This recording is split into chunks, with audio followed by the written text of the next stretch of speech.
Hello, this is Dr. Paul Cottrell, and this is going to be episode, I believe, 28. I'm recording this on December 8th at about 10:30 or so. And I want to give an update on the Israeli conflict with Hamas. So let's start with Fox News. I haven't started the spaces yet, but I will be. Closing in on all of the Gaza territory to try and eliminate Hamas leaders and fighters who are still there. Troops breaching Hamas defense lines in Gaza's second largest city, where they are hunting for a senior leader of the terror group, believed to be hiding underground. Israel's military says it's killed about half of Hamas's mid-level battalion commanders, but the campaign is also taking a toll on Palestinians seeking refuge from the widening offensive. Trey Yanks is reporting on the ground there in southern Israel for us at this hour. He's got an update. Trey, what is the latest in Gaza right now? Sandra, good afternoon. It's been 2 months since the October 7th massacre in southern Israel, and the war that followed rages on. Israeli forces now operating in the northern and southern parts of the Gaza Strip. Much of the fighting today taking place around the Jabalia neighborhood, also in Gaza's second largest city of Khan Yunis.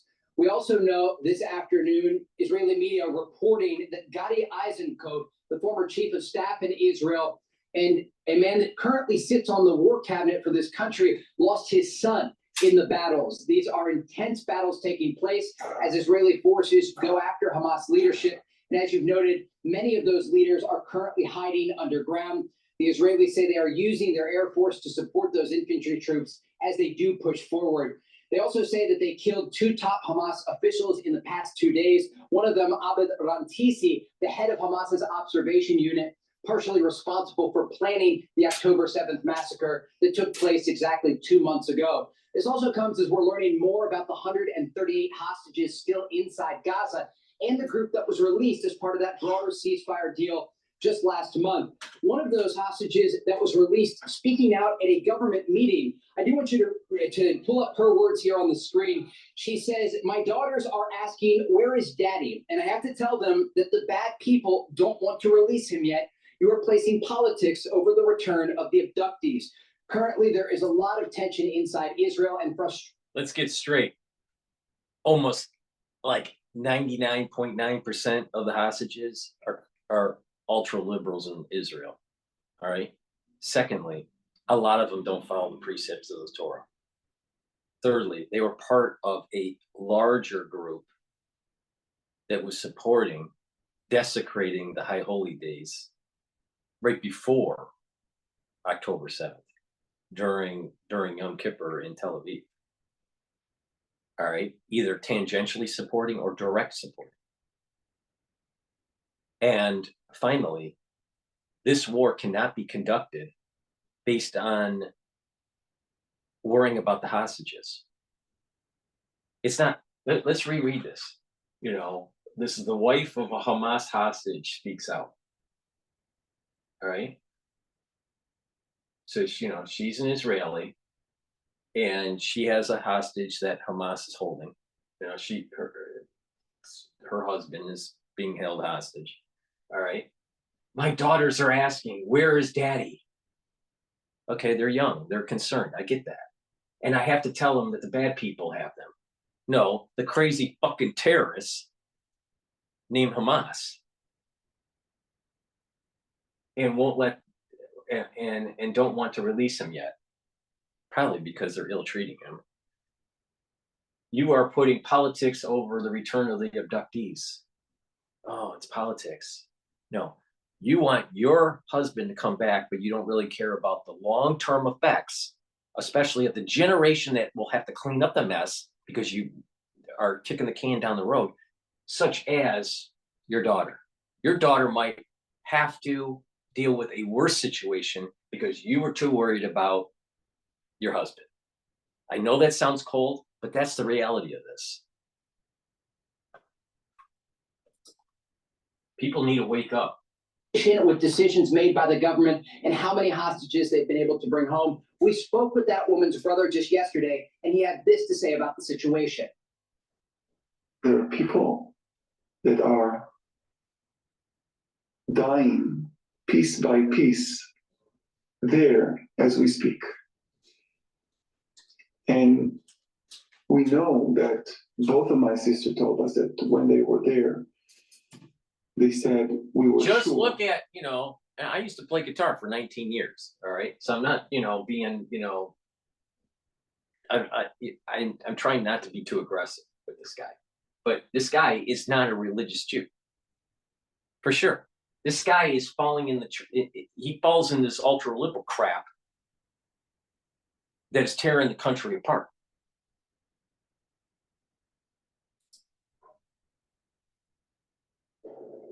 That Israel gave up on us. Yeah. Israel gave up on us. Here's the bigger theme here. Zionism was actually, see, a lot of people don't really understand Zionism at all. All right. Zionism, in its purest form, was trying to actually water down the religion, water down orthodoxy, try to get the Orthodox people to move towards a less religious lifestyle. That's what Zionism is. But you got the non-Jew thinking they know what it means. They think that they know it. But the reality, there has been an orchestrated effort to actually diminish following the precepts of the Torah. It was a left-wing actual agenda that was heavily financed. And it was supposed to be a multi-decade process. That's Zionism.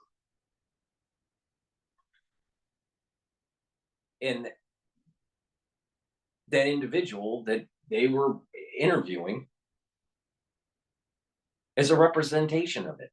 Oh, Israel failed us, even though we are liberal and not following the precepts.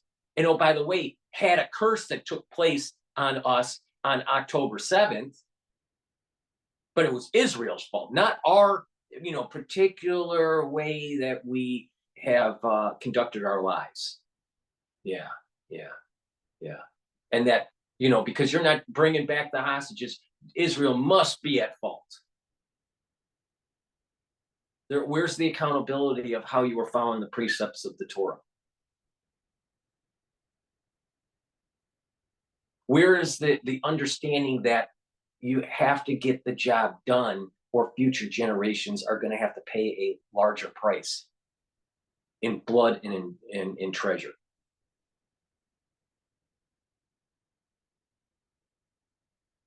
Don't trust the liberal Jew.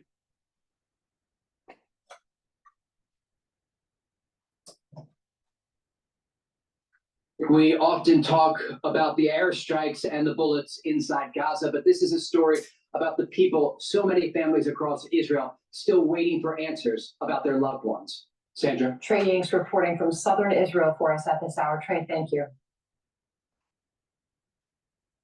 It sounds harsh, but that's the reality of it.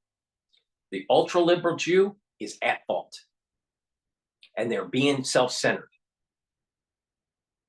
because they believe in this whole idea of egoism. So all these non-Jews that think they understand what Zionism is, you really don't understand what Zionism is.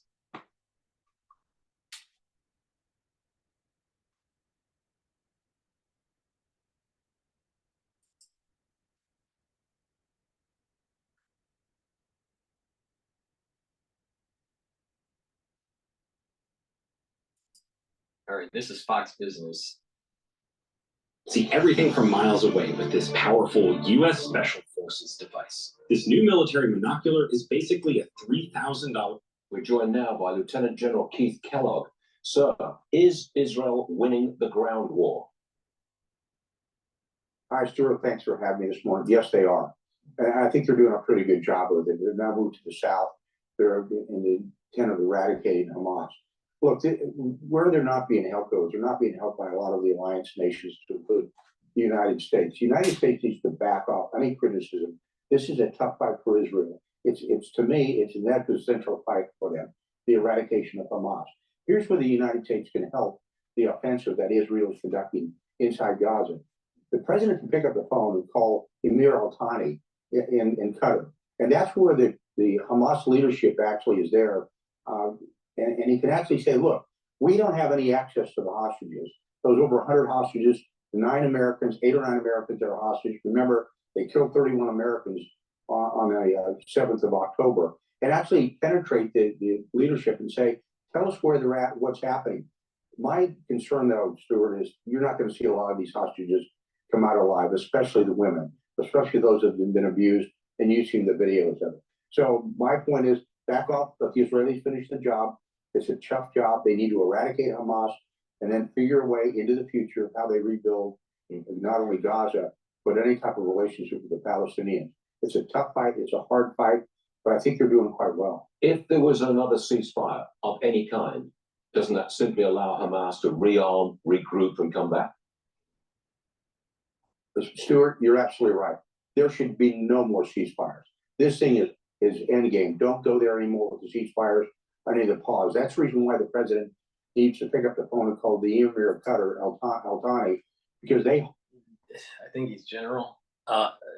Again, which general will win a war? But he's half right. He's not going enough. He's focused just on the Gaza Strip. You have to go after Hezbollah and Iran. This has to be a regional conflict that the United States provides air support. And then you will have lasting peace in the region when you destroy Hamas, Hezbollah, and Iran.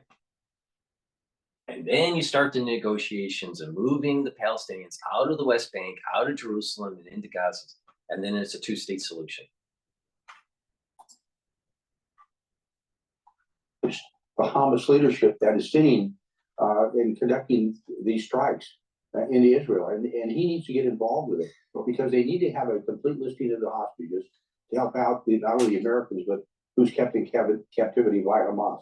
But back off from the criticizing the Israelis and in their fight. Look, it's a tough fight. Anybody who's been in the military, in the infantry, knows how hard it is to fight in a built-up area, and the Israelis are doing it, and they're doing quite well. So I'd say, look, back off, let them do it, let them finish the job. To them, this is a biblical fight. It's a fight to extinction, and we need to support them getting there. Let's be very, very clear. What Hamas did on 7 October, to me, crossed a moral servitude line.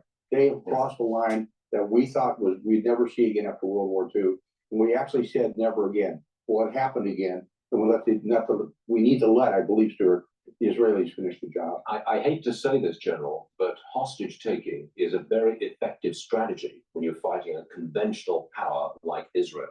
It is effective. I hate to say it, but that's reality. Last word to you. Yeah, I know you have to block that out, Stuart. I hate to say that. I know it sounds harsh, and I know it's very, very hard. But if you're a military officer and you're conducting a campaign like the Israelis are, you cannot think about the hostages anymore as a primary effort. You've got to consider eradicating Hamas is the prime goal. And that's the reason I'm very concerned.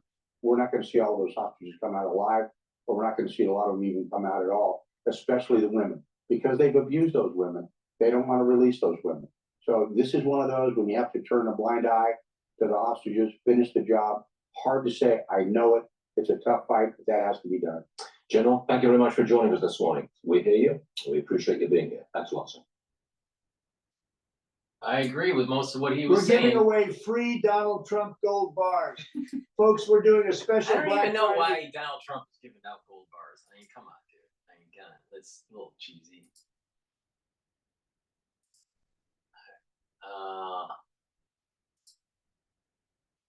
Let's do another Fox.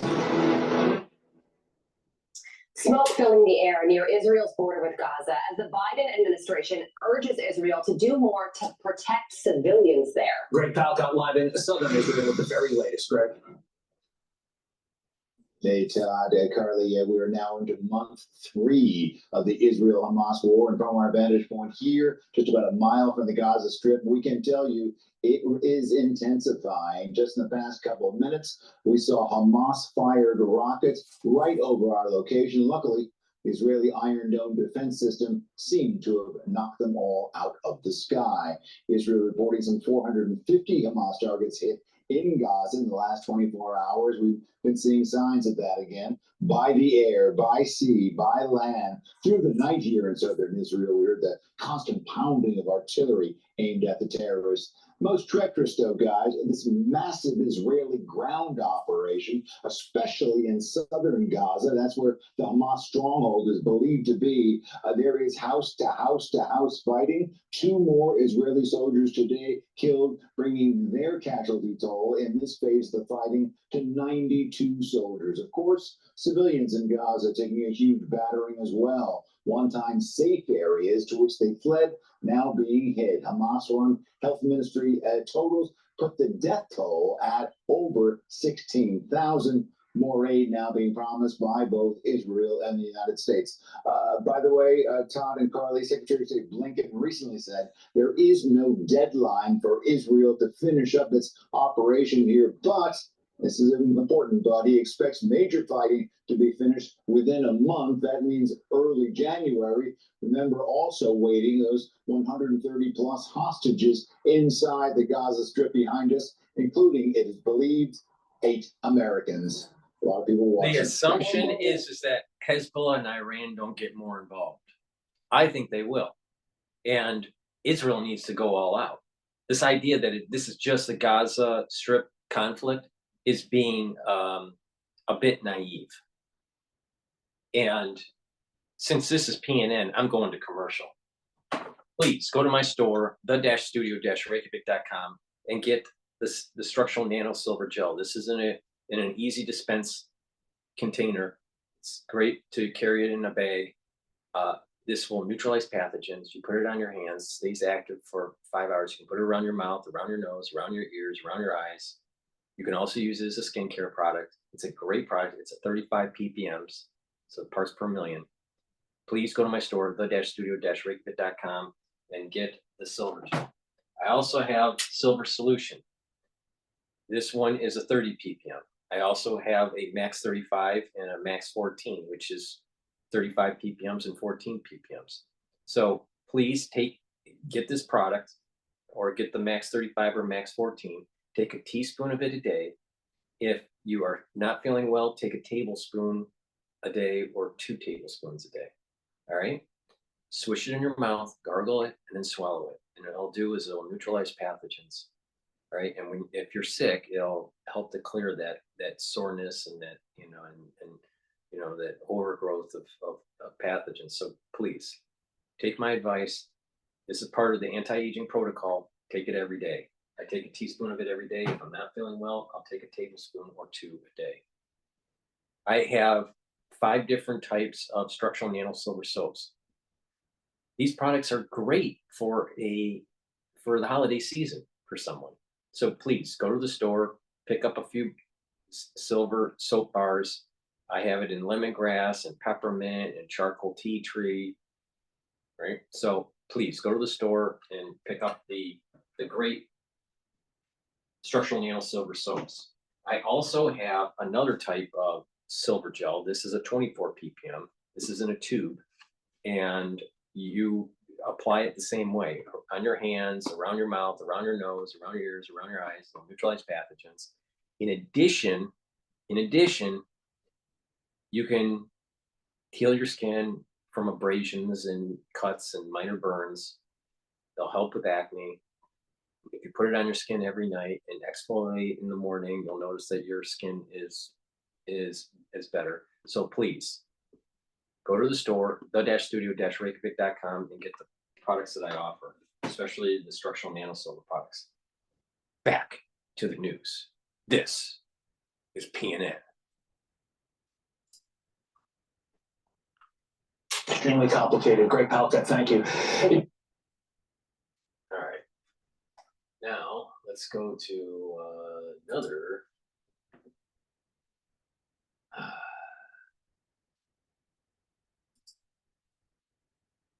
Oh, I like this one. Let's try and do this one.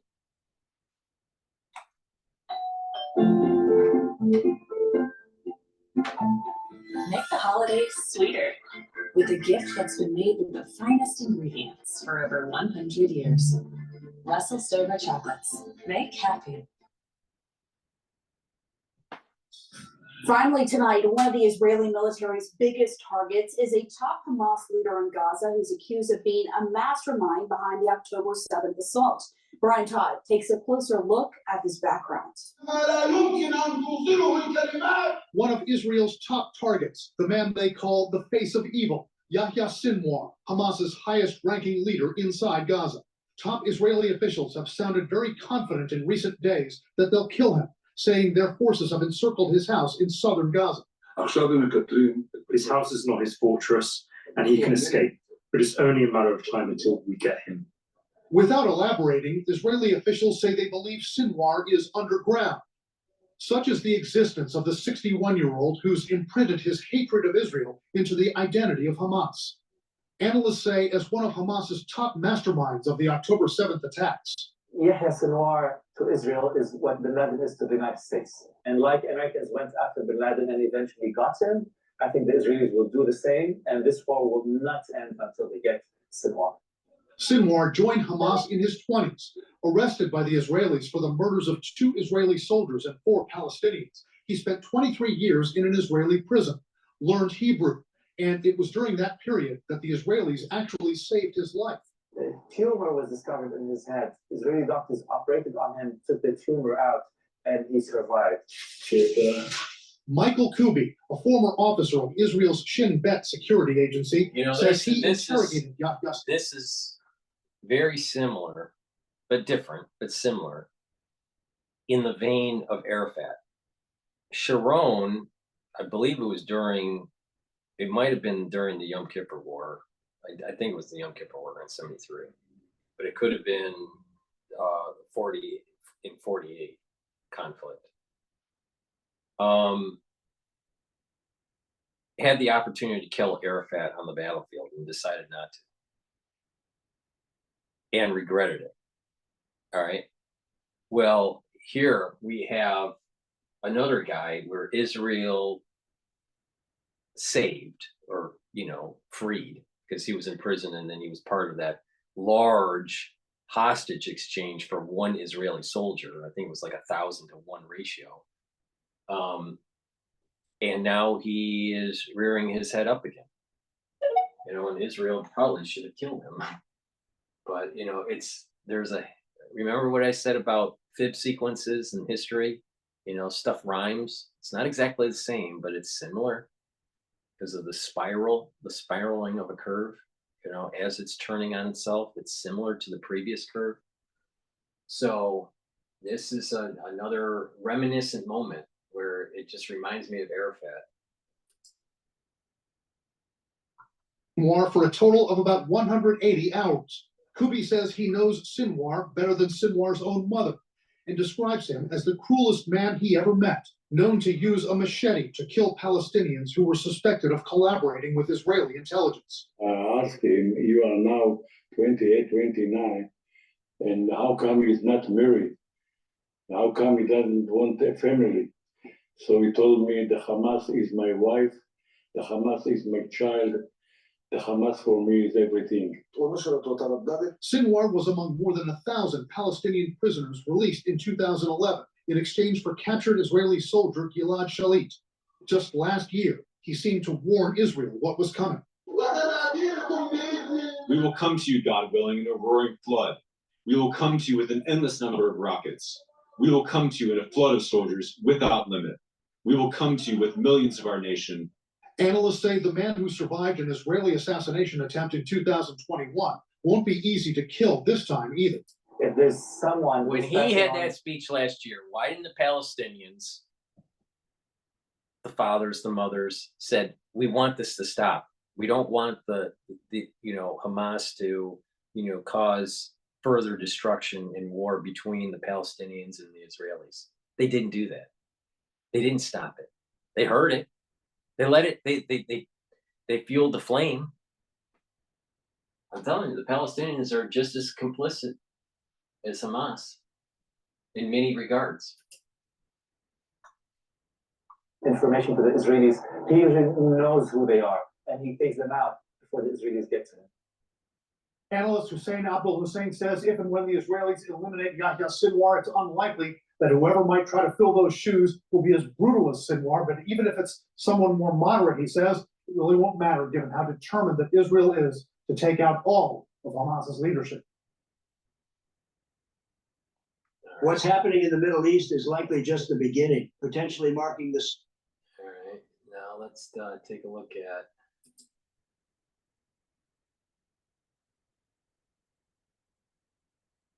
this. Was 23 hours ago on CBS.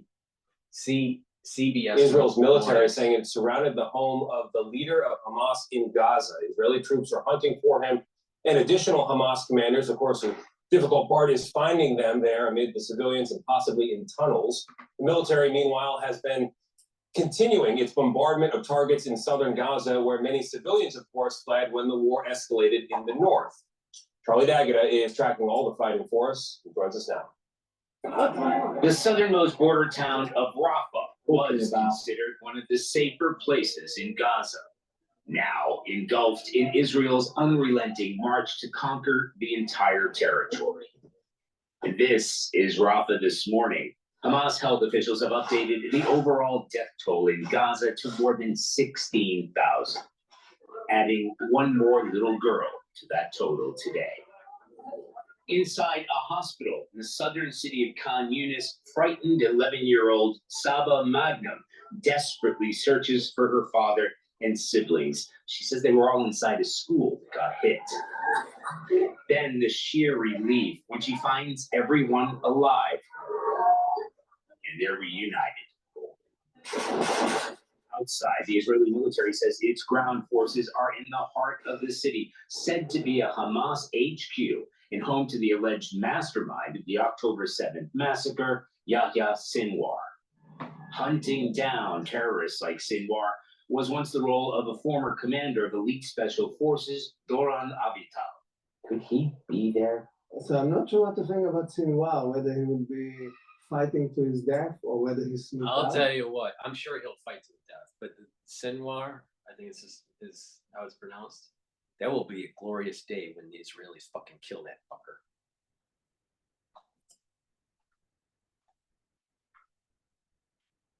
And tonight marks the first night of Hanukkah, less a time of celebration this year than a period of hope and reflection, including events that shine a light on the fate of the hostages still held captive by Hamas.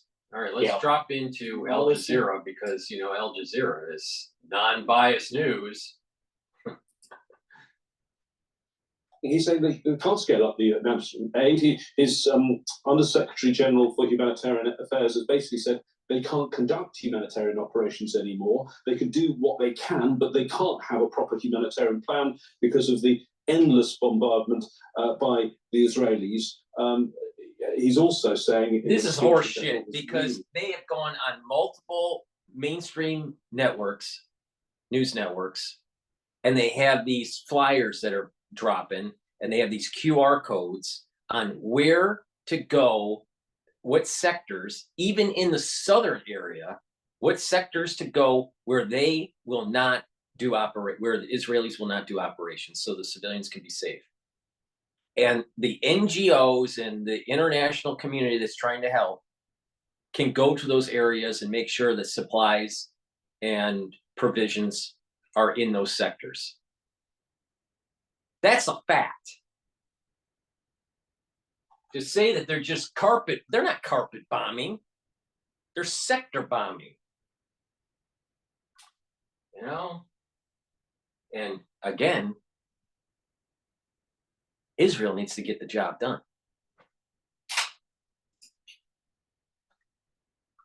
worrying that he feels that the next stage in Gaza could be starvation, disease, and a complete breakdown of public order.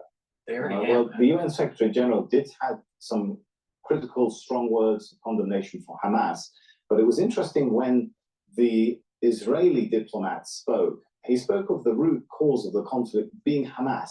What he didn't mention is the decades of occupation, what international human rights groups and Israeli human rights groups like B'Tselem call apartheid. None of people need to get this in their thick fucking skull.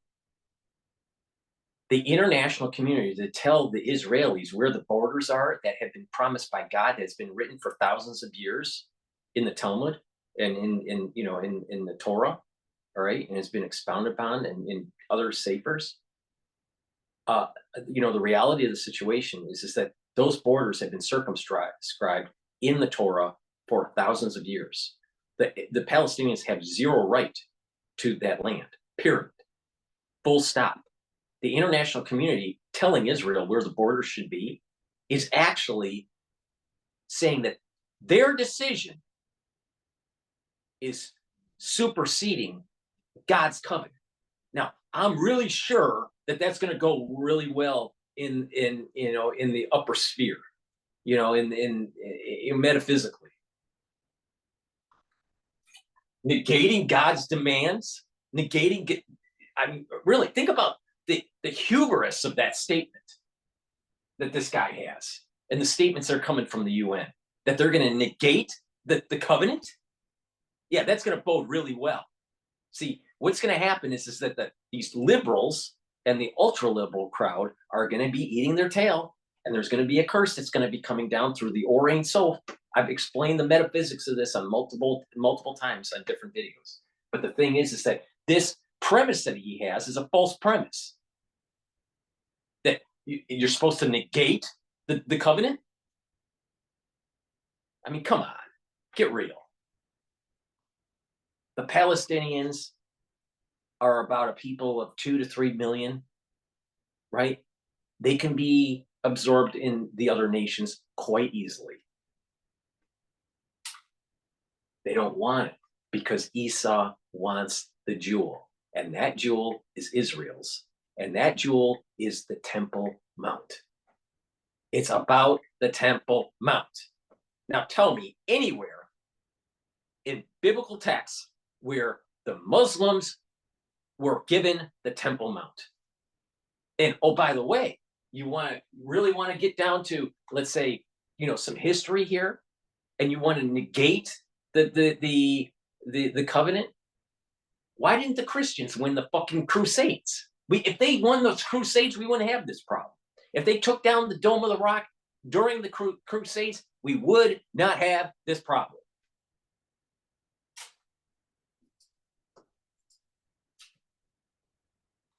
in the picture of why we have conflict in this region? No, it all starts in the Israeli speech and in all the arguments you hear from the Israeli government. It all starts on October the 7th, nothing before. And in fact, at a previous meeting of the Security Council, the Secretary General said that this didn't happen in a vacuum. And that's the first time that the Israeli ambassador and then the Israeli foreign minister called for the Secretary General of the United Nations to resign. They don't seem to be repeating that call today, I think, because they fear it will alienate countries around the Security Council.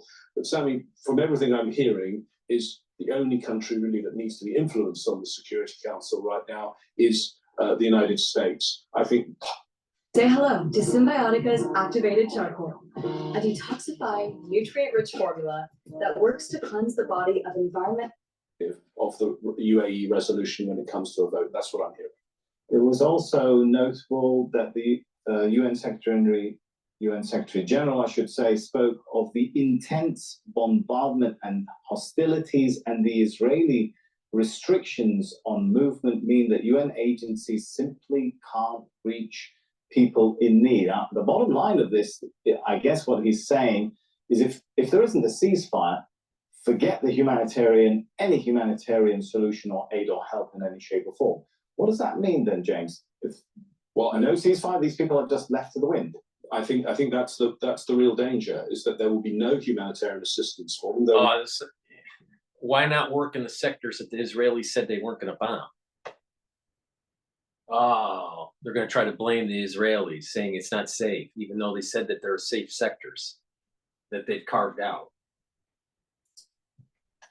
I'll tell you, these people, you The can't outbreak trust. of disease, there will be starvation. He said people are not getting enough food.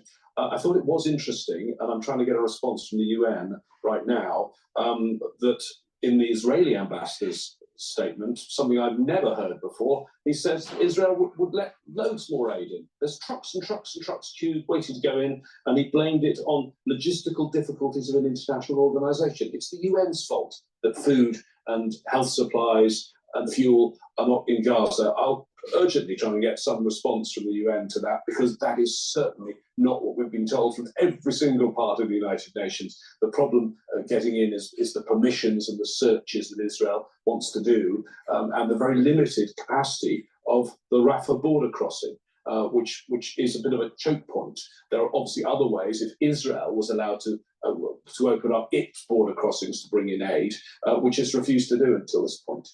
James, take us through the process, which you know very, very well. You've covered the UN for a very long time. You know the ins and outs of that organization. What happens next? If this goes the way that people think, that the US will veto it, what happens the morning after to the whole diplomatic momentum that's been building up?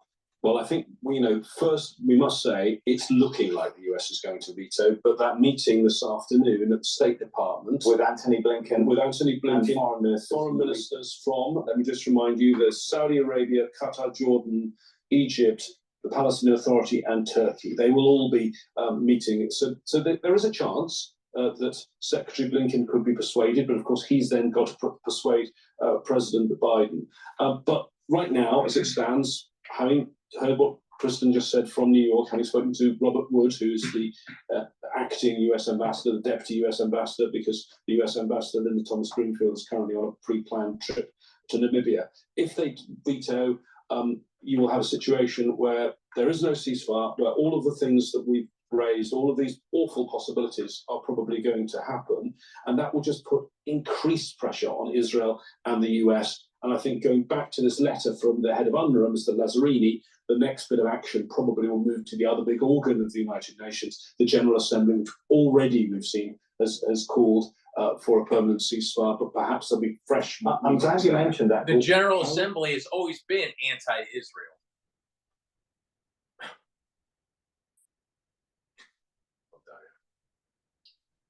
This is going to turn out really bad for ones that are picking the wrong side.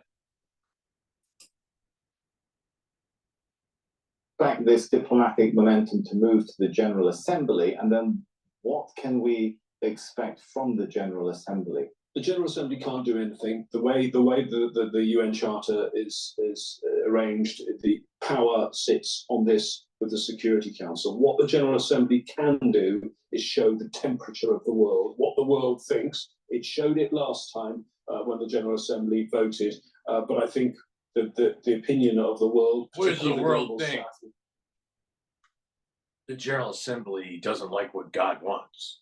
The General Assembly doesn't like the covenant. The General Assembly wants the Dome of the Rock to stay up there. The General Assembly. The reality of the situation is that there are birth pains of a new era that's happening. All right? And we're the generation that's supposed to set in motion for the building of the temple. We're not going to benefit from it, but we're the generation that's supposed to set this thing in motion. And we need to get those borders back to the original form. The Muslims aren't going to like it. Tough shit. But it needs to happen. The international community doesn't like it. Tough shit. The international community are a bunch of liberals.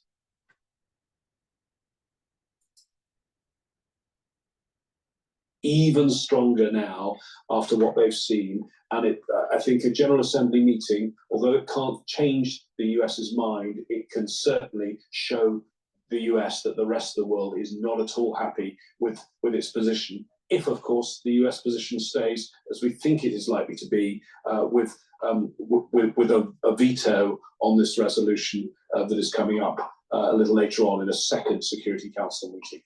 James, stay with us. I want to keep you with us for the moment, but I do want to go to Tariq Abu Azoum. He's in Rafah in southern Gaza. And Tariq, I wonder if Palestinians even are able to follow, to know about what's going on right now, that there is this diplomatic battle going on in the Security Council that might determine life and death situations for many of them through a ceasefire.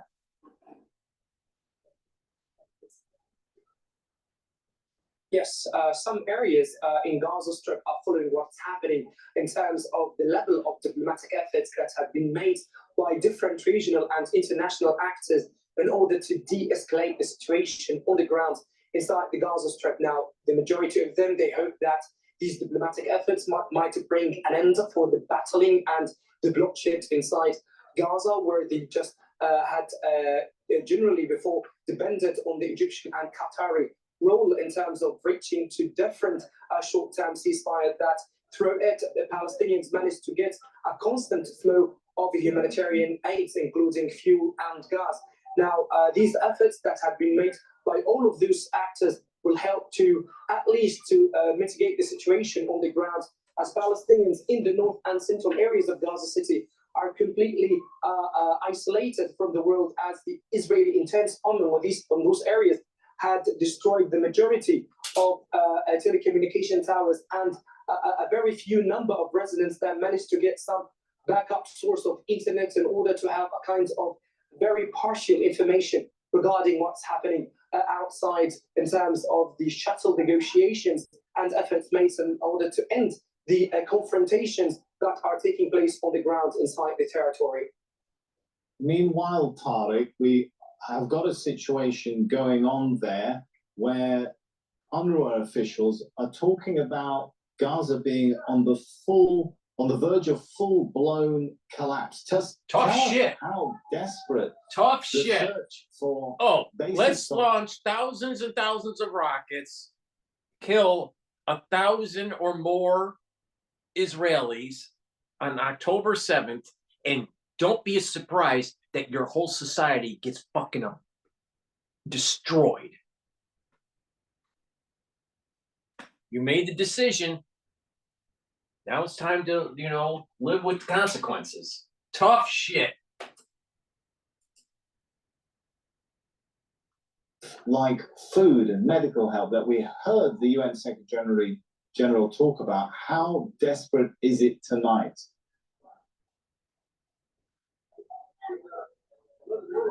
Yes, the situation in terms of the humanitarian conditions on the ground, in particular on the south of the Gaza Strip, is very dramatic and deteriorating every day, as the number of humanitarian aid that are allowed to enter the Gaza Strip is still very limited and cannot match the needs of more than 2.3 million Gazans. We are talking about the north and central areas of Gaza City, where residents are trapped there. They have been under very intense bombing for more than 7 weeks of fighting. And those people had received a very limited number of humanitarian aid trucks that had been partially accessed to the north and central Gaza. Now, the majority of aids had allowed to enter the south of Gaza, where people have become very populated due to the waves of evacuations. And there are more growing demands on the food items and products inside the Palestinian market. And with the ongoing blockade of the eastern areas of Khan Yunis, which considered to be the main central food basket for the Gaza Strip and for the southern areas, specifically the situation is deteriorating as the destruction of farmlands continues. Now, Gazans on the south are struggling to find access to food, as they are forced to line up for long hours to have access to few loaves of bread, as they were waiting in the front of the doors of the United Nations warehouses to receive such humanitarian aid. And the number of people on the south who are receiving humanitarian aid by the United Nations is increasing as well. So they are forced right now to have very partial access to water, and they did not find a clean shelter as due to the increase of population on the south, where some people were forced to take shelter on public areas, living in a very small tinted camps on public areas, which retrospects all the memories of the Palestinian catastrophe in 1948, where Palestinians right now are facing and experiencing the same conditions. All right, Tariq Abu Hazzoum there. Thanks so much for that reporting on the very bleak situation in Gaza, or despite that situation which we see unfolding. We heard a very different line and narrative from the Israeli ambassador to the United Nations. Let's listen in, remind ourselves what Gilad Erdan had to say. Hamas exploits Gazans as human shields in hopes that civilian casualties will rise and the UN will call for a ceasefire. Do we want to be the actors in the show that Hamas has carefully crafted? It is always easier to pressure the law-abiding democracy as opposed to the terrorists who don't even recognize the existence of international law. But is this the right and just way to ensure security? Of course not. All right, let's continue the discussion. We have here once again James Bays, our senior diplomatic editor. So listening to that sort of narrative, though, you get a very different picture when you read some of the reports that have come out, James, from international human rights organizations since this conflict kicked off. Bitchute, an Israeli group, an Israeli human rights organization, saying on October the 10th that a criminal policy of revenge is underway, referencing the order to prefer damage over precision, and saying there's no justifications for what it calls actions which constitute war crimes. You get the similar sentiment. You read what Human Rights Watch had to say on October the 15th, saying laws of war are not being followed. And Amnesty International similarly talking about how mass killings are taking place, violations of international law, in a statement on December the 5th, right? A very different narrative there. Yeah, absolutely. And I know you've, like me, Sammy, over the last 2 months, have been speaking to a lot of international lawyers. Well, I haven't found an international lawyer yet who I've spoken to who doesn't think in some way that war crimes have been committed here. And when I say here, I'm talking about Gaza.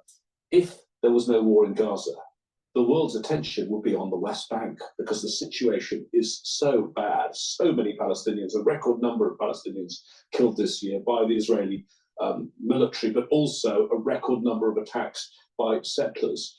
None of this, of course, gets mentioned. Sorry, James, I've got to jump in because we've now got the US representative speaking. Let's listen into what he's saying. Atrocities and acts of terrorism. The United States, at the highest levels, has undertaken intensive diplomacy to save lives and lay a foundation for a durable peace. American diplomacy opened the way for the first trucks that flowed into Gaza with aid. In partnership with GETTR in Egypt, it helped reunite more than 100 hostages with their loved ones and dramatically expanded aid to civilians in Gaza during a 7-day-long humanitarian pause. Hamas, however, has a different set of goals.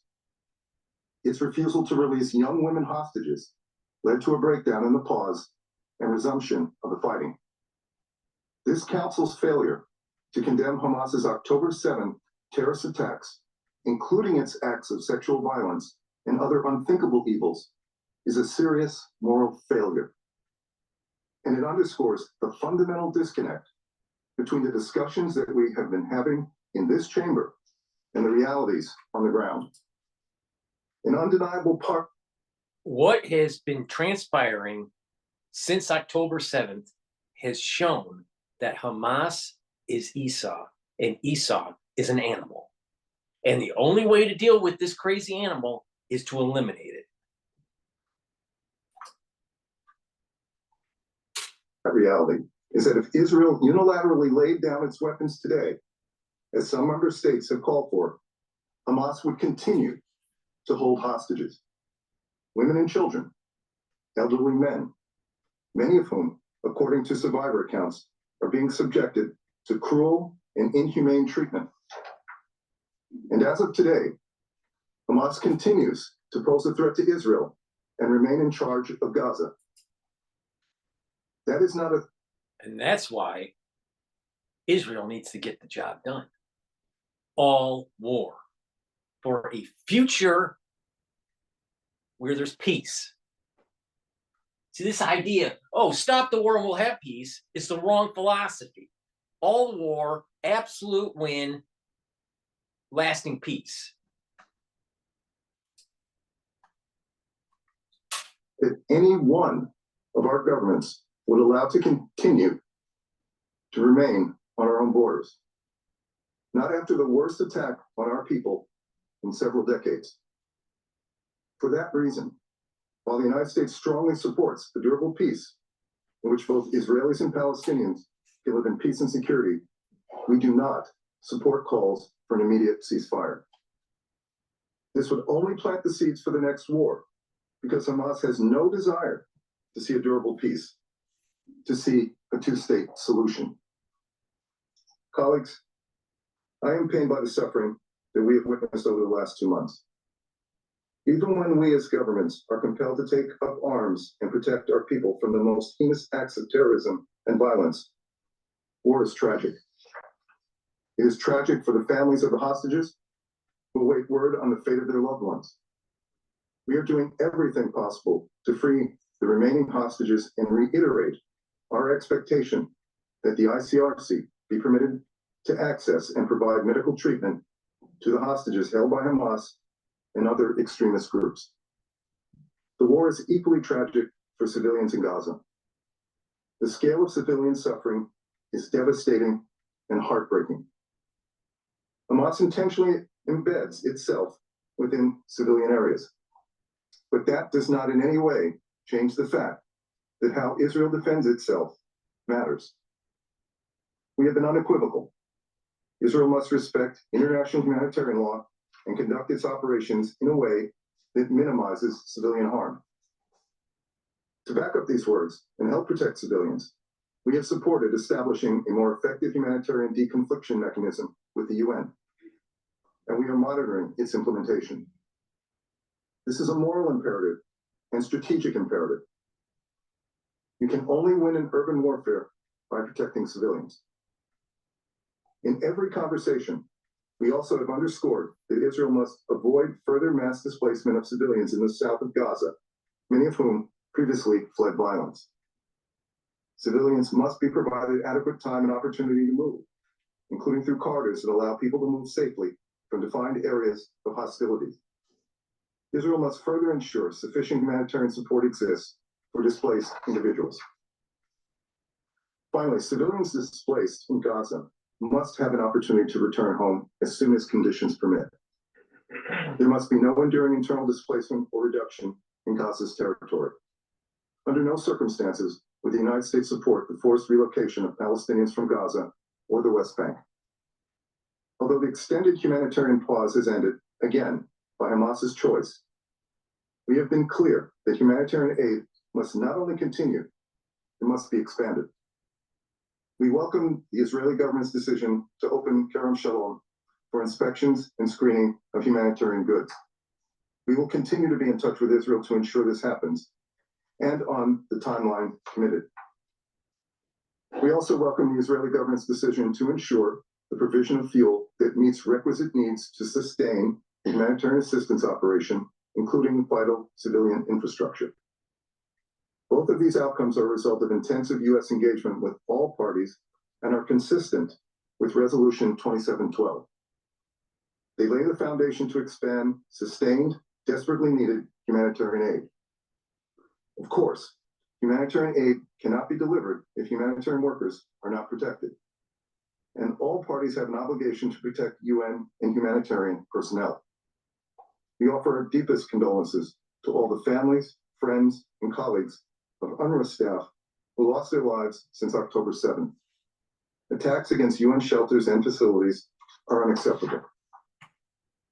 We have also continued to press that work journalists do in conflict settings is vital, and they too must be protected. Israel must avoid damage to civilian infrastructure like hospitals, power stations, water facilities, and telecommunications infrastructure.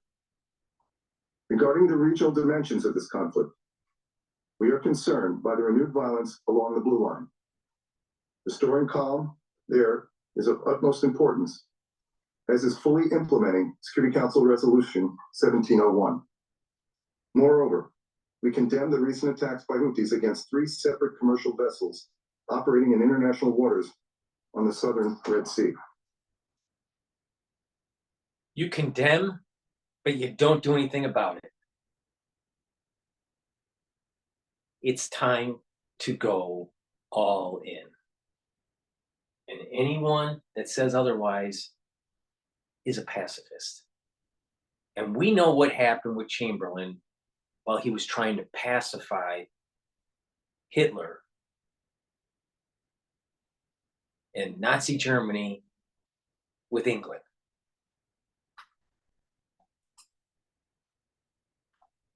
Consistent with Iran's long-term support and encouragement of the Houthis' destabilizing actions in the region, we know that Iran was engaged in planning Houthi operations.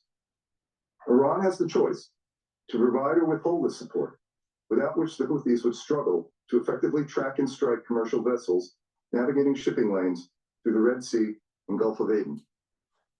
We welcome the Council's press statement condemning these attacks and underlining the importance of navigational rights and freedoms of all vessels in the Red Sea. We are engaged in intensive consultations with partners and allies to determine the appropriate next steps. The United States has also been clear I'm telling about you, the the United dangers. States, when you see something like this, you need to hit and be forceful instead of trying to be diplomatic about this. And this is the problem we've had for many, many decades with multiple administrations. We need a forceful president that gets the job done and tells our enemies that if you fuck with us, we're going to kill you. It's very simple. You fuck with us, we're going to kill you.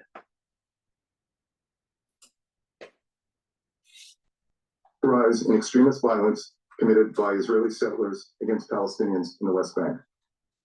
Violent extremist settlers must be held accountable for violent acts. And so, the United States is implementing a new visa restriction policy targeting individuals believed to have been involved in or meaningfully contributed to undermining peace, security, or stability in the West Bank. President Biden has been clear. The Palestinian people deserve a state of their own and a future free from Hamas. And a two-state solution is the only way to guarantee the long-term security of both the Israeli and the Palestinian people. Members of this council advocating for resolutions have an obligation to explain how their proposals will break the cycle of unceasing violence and support the steps we all agree are necessary to lay the foundation for a more peaceful and secure future so that history does not keep repeating itself. Our goal should not simply be to stop the war for today. It should be to end the war forever, break the cycle of unceasing violence, and build something stronger in Gaza and across the Middle East so that history does not keep repeating itself. As has been the case since day one of this crisis, the United States will continue to use all its influence to encourage the reunification of hostages with their loved ones and the further expansion of aid to Palestinian civilians in Gaza who have suffered tremendous losses. We will continue pressing for the protection of civilians as Israel pursues legitimate military. The only way a two-state solution is going to work is if the Palestinians are expelled from the West Bank and Jerusalem, and they're all put into Gaza. That's the only way this is going to happen. Now, it might be like a two-stage thing where it's like, eventually the expulsion will happen, but it's best through negotiations for a two-state solution that the West Bank is not part of the Palestinian state, nor should Jerusalem be. If the United States tries to play this middle ground that the West Bank is part of the two-state solution, this thing's going to collapse. And a curse will happen on the U.S. And we will not give up on a future where Hamas does not control Gaza, which is untenable for Israel's and the region's security and the well-being of the Palestinian people. Thank you, Mr. President.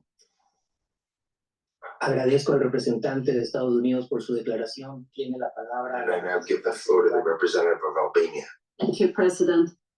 I would like to start by We do not support calls for an immediate ceasefire. The words there of the US Deputy Ambassador to the United Nations addressing this meeting of the Security Council called by the invocation of Article 99 by the UN Secretary General. Those were perhaps the key words and key message that many were listening and watching out for not entirely a surprise. He went on to talk about Israel's right to defend itself, but he did also mention that how Israel defends itself matters, saying you can only win in urban warfare with support of the civilians.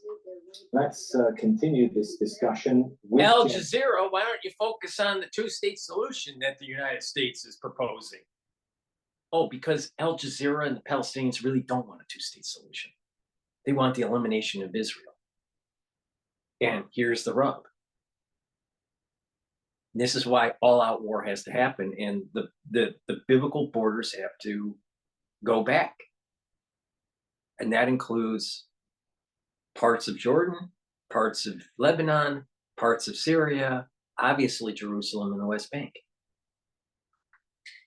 The U.S.'s policy doesn't go far enough in terms of this two-state solution.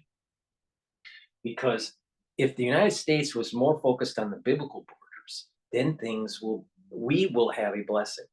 If we push a policy to try to play the middle ground, and it is carving out some of that promised land, then a curse is going to be coming down on the United States. And why do we fucking care about Albania? Is our senior diplomatic editors. James, let's start with the obvious, important first one. Not a surprise. It does sound like the US is going to use its veto then. Is that what we should take away from that statement? When you have an ambassador or a deputy ambassador in this case speaking to the Security Council with a clarity of their position as strong as that, and it's the US position all along, but he's repeating it very, very firmly, I think there's very, very little chance of them changing their mind in the next 6 hours before this vote takes place. Yes, we know that's that meeting of regional foreign ministers and Secretary Blinken taking place in Washington, D.C. at the State Department, but I think the US position has been decided. You are going to see in 6 hours' time a veto of this latest resolution, this resolution that was drafted by the United Arab Emirates. So far has 55 other countries which are co-sponsoring it. That's a third of the United Nations, but the US seems to be sticking to its guns. Now, something interesting from sources at the United Nations, we know that the US is likely to veto. We know that 13 members of the Security Council, we're told, will support this resolution. There's one other, and that's the UK. What is the UK going to do on this occasion? I'm told by some on the Security Council, and certainly my colleagues have been in New York, have been speaking to as many people as possible, that they think it's possible the UK could join the US in a veto. Because, of course, the UK is also a permanent member of the How significant would that be? It would be very significant because in the past, it's the US alone that's vetoed things on behalf of Israel. So this is the UK trying to give the US diplomatic cover as well? Potentially, but it's worth remembering that the UK has a long-standing position of trying not to use the veto, and it hasn't used the veto since 1989. That's more than 3 decades. So it'd be very, very interesting. Certainly the last time we had a US veto during this war was when there was a Brazilian resolution calling for humanitarian pauses, which eventually, some weeks later, was a similar resolution was supported by the US. On that occasion, the US vetoed on October the 18th, but the UK just abstained. So I think one of the stories when we do see this vote, perhaps it's not going to be what the US does, because I think he's just made it very, very clear. But what will the UK do? Now, as you mentioned, this is not the first draft resolution put together in the Security Council about Gaza that the US has objected or vetoed or blocked one way or another, right? What happens? Is there hope for yet another? I think this is what, the 4th attempt or draft, if my counting is right? Yeah, the problem, Sammy, is that basically it's been the same problem all along, is that what people have been pushing for, what the Brazilians were pushing for right at the beginning when they came up with their original draft of a resolution, is a ceasefire, is stopping the guns, silencing the guns, and that is supported by the United Nations and the Secretary General. But that is what is opposed, and you just heard the words directly from the US representative, Robert Wood, the deputy ambassador, one of the deputy ambassadors to Linda Thomas Greenfield. They are sticking with their position that Israel has what he said were legitimate military objectives. It hasn't finished the job. Effectively, it is saying it wants to get rid of Hamas, and the US is going to let it do that. So the Hezbollah and Iran need to be knocked out. I'm going to commercial because this is PNN. Please go to my store, the-studio-reykjavik.com, and get your vitamin C. This will prevent you from getting scurvy, so you don't look like a crazy liberal, and it'll help to improve your skin. Vitamin C is a major component for the cross-linking with collagen. So please, go to my store, the-studio-reykjavik.com, and get my vitamin C. It also has magnesium in it, and it'll help to boost up your immune system. Please go to my store and get the probiotic. You just saw me eat some hummus with this probiotic, all right? So please, go to the store, get the powder. You can put it in hummus, or you can put it in a smoothie, put it in water, put it in your food. But the bottom line is this: take a probiotic every day to improve your gut health. I have a great probiotic. I have 2 great probiotics on my store. So please go to the store and get those probiotics. Please go to my store and get the C60. This is a very strong antioxidant. It neutralizes free radicals so you don't age. People that grow older faster are rusting with the free radicals. All right? So the best thing to do is to soak them up.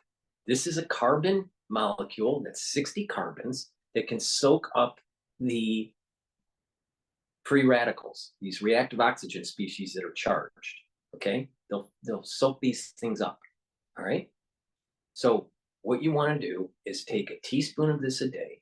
I sell it in a 2 ounce, a 4 ounce, and an 8 ounce configuration. You can get it in coconut oil or avocado oil.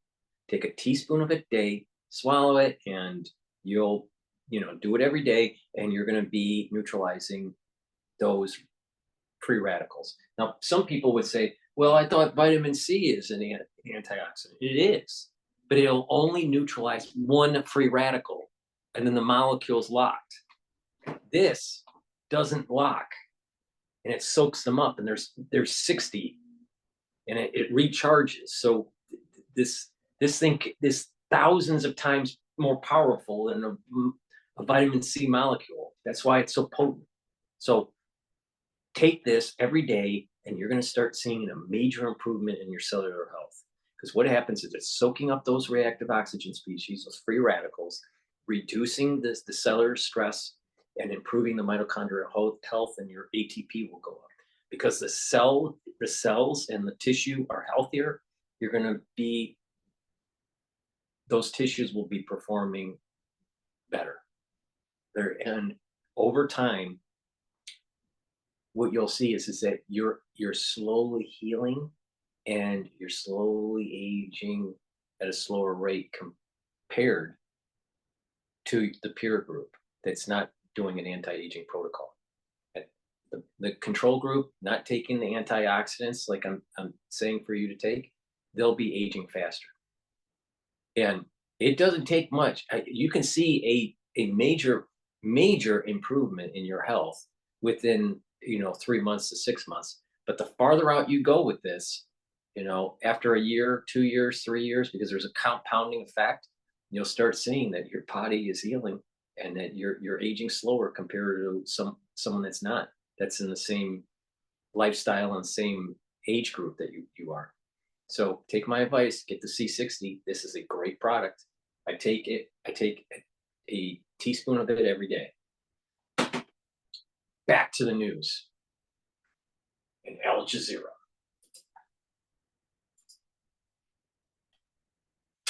Diplomatic pressure, I mean, does it build up after a while, and we should expect another attempt at the Security Council?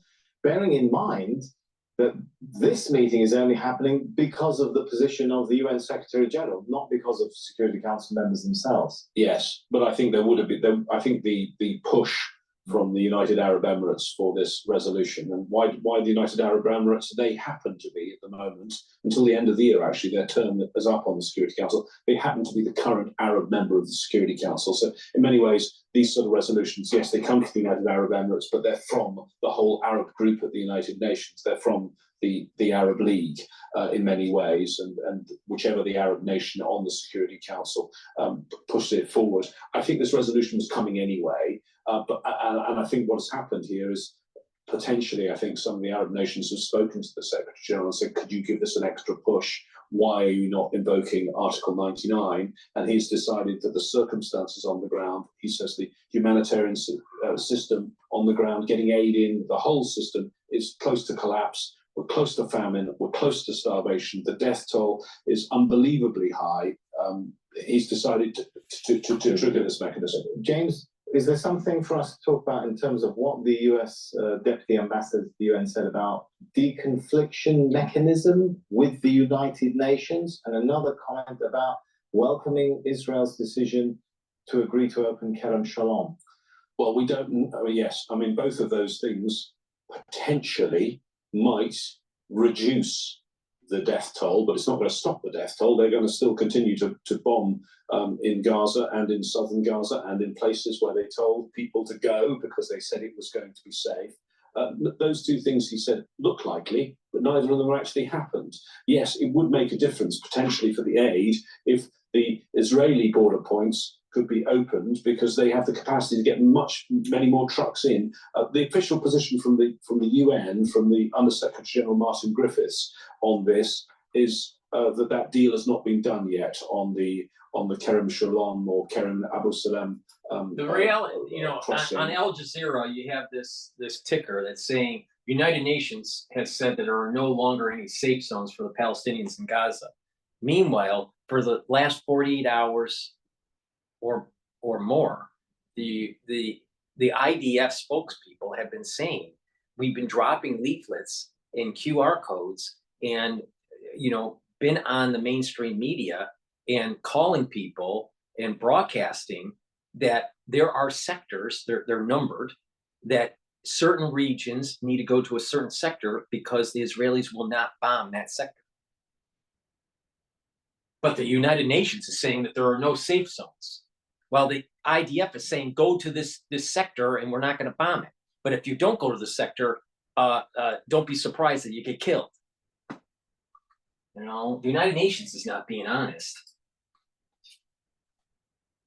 The crossing, direct crossing from Israel into Gaza, because everything currently goes through Rafah, which is from Egypt into Gaza. He said at a press conference in the last 24 hours, we are still negotiating, but there are some promising signs at the moment. Given, okay, all that is well and good, but given what we've heard from the UN Secretary General today, when he addressed the beginning of this meeting, and he said, I'm just looking to the actual statement here, he said here that the actual words he said were, the conditions for the effective delivery of humanitarian aid no longer exist. He had some very strong words about the difficulty, and I think we can listen to some of the statements he made just to remind us what he was talking about, the collapse of these mechanisms for delivering aid. The conditions for the effective delivery of humanitarian aid no longer exist. The crossing point at Rafah was not designed for hundreds of trucks and is a major bottleneck. But even if sufficient supplies were permitted into Gaza, intense bombardment and hostilities, Israeli restrictions on movement, fuel shortages, and interrupted communications make it impossible for UN agencies and their partners to reach most of the people in need. So, James, what part of Israel's statement on October 7th and 8th, when they said that they were going to root out Hamas, did the international community not understand? Don't be surprised that Gaza is completely destroyed. The Palestinians should have prevented Hamas from reconstituting going all the way back from 2014 to being able to launch thousands and thousands of rockets, take hold of their civilian population, embed their operations underneath the civilians, and voila, you have October 7th. The Palestinians were complicit. I mean, come on. And don't be surprised, international community, that actually a nation says, enough is enough, we're gonna start to kick ass. We don't care what you have to say, we're gonna get the job done. Because the international community almost always gets it wrong.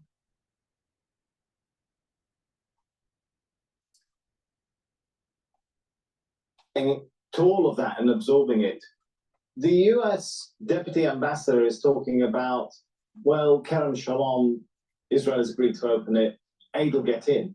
Listening to the UN Secretary General, listening to Philip Lazzarini, listening to many UN agencies, they're saying we simply can't get aid in. So what is the point of we can't deliver the aid if there's no ceasefire? What is the point at this point of just trying to ship more aid in if UN agents saying we can't deliver it without a ceasefire?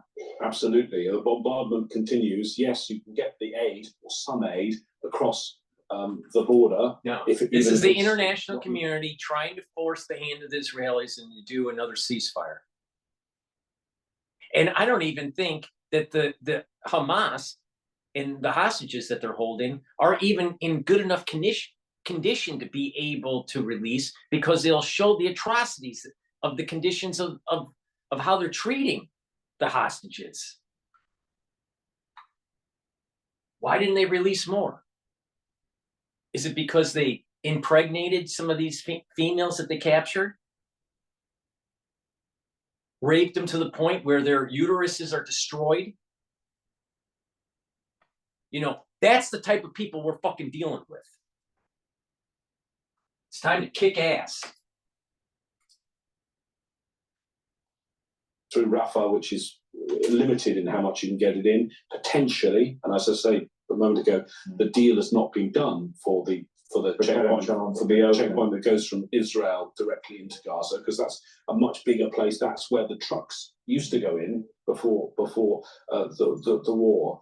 But then once you've got the other side, you've got to get that aid to people, and if people are cowering in the street, cowering in buildings or what's left of buildings, how do you get the aid in without without a great risk to the UN staff who try and distribute it? And remember, more than 130 UN staff have already died in just 2 months. That's the greatest death toll for the UN in the history of the whole organization. Which of course, here's a great idea.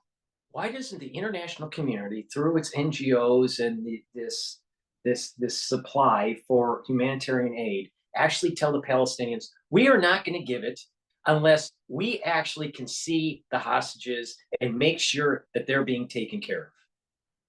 Because I guarantee you, Hamas will not allow that. Because they're hiding something. They're hiding something.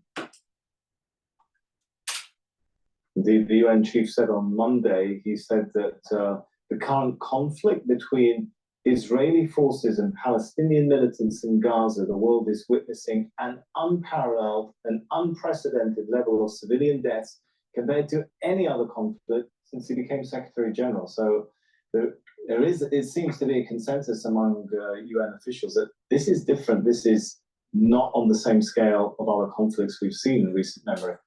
Yeah, and that's, I think, why he triggered Article. All these people are a bunch of dipshits. The reason why it's different is because a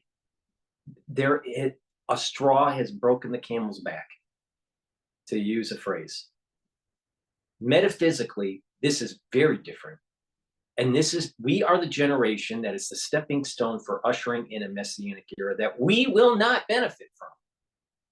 But we are the generation to start moving it forward. So there's peace on this earth. But to do that, there has to be war and destruction.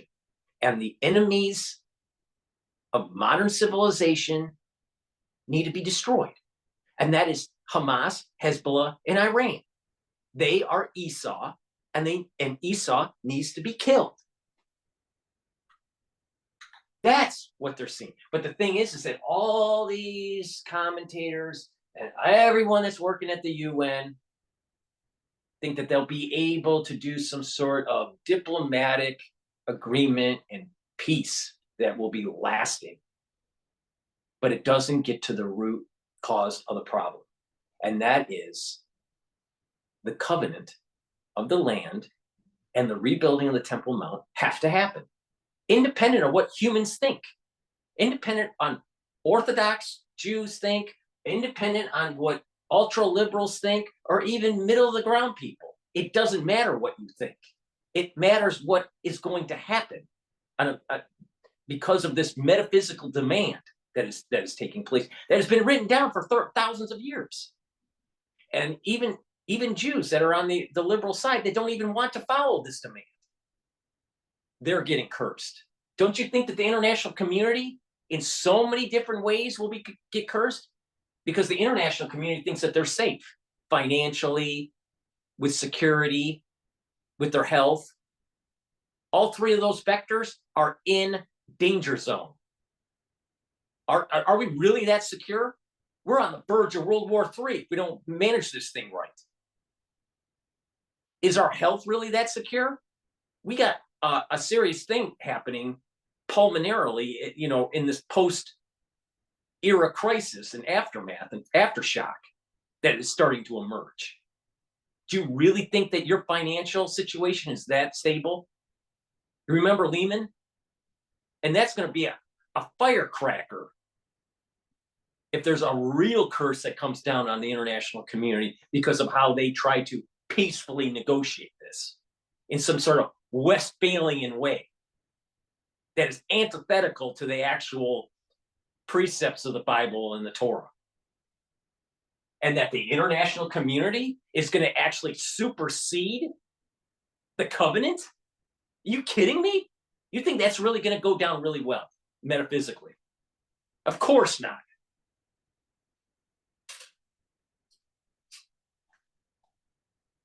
That's why he thinks this is worse in the time frame that we've had it at just 2 months. It's worse than the other conflicts that the Israeli ambassador Gilad Erdan mentioned. He mentioned it's worse. It's worse because the international community is not getting to the root cause of the problem, and it's all about the borders and it's all about the Temple Mount.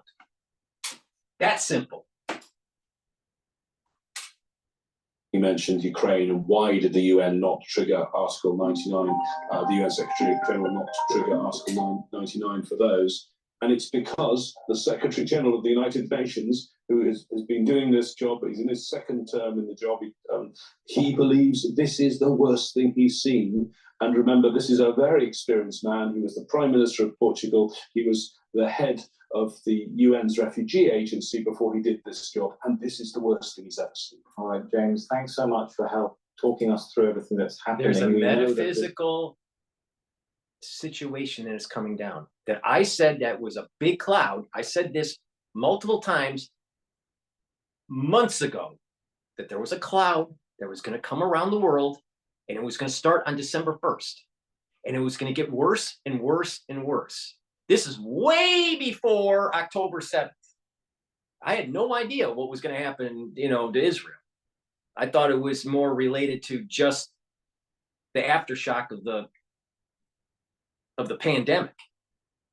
But it's much bigger. That pandemic is a subset of a larger thing that's going on. And the world's being tested. And all these experts saying they had never seen anything like this. Yeah, no kidding. Because the last time you saw something like this was actually in the Bible.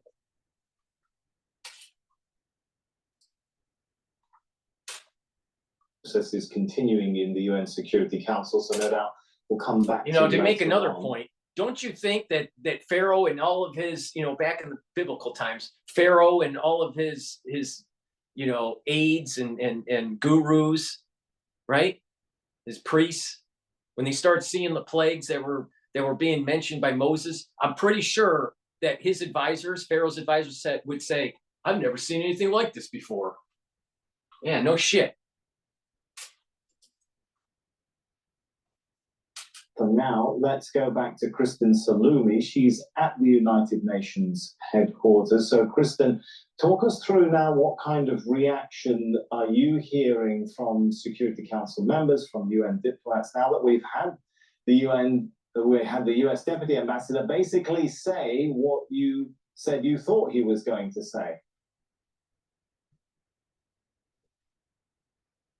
Right, we've been hearing from a number of council members reiterating the urgency of the situation and highlighting the fact that most council members feel that there is a God, need there's nothing that she's going to say that's really that intelligent, so I might as well interrupt her.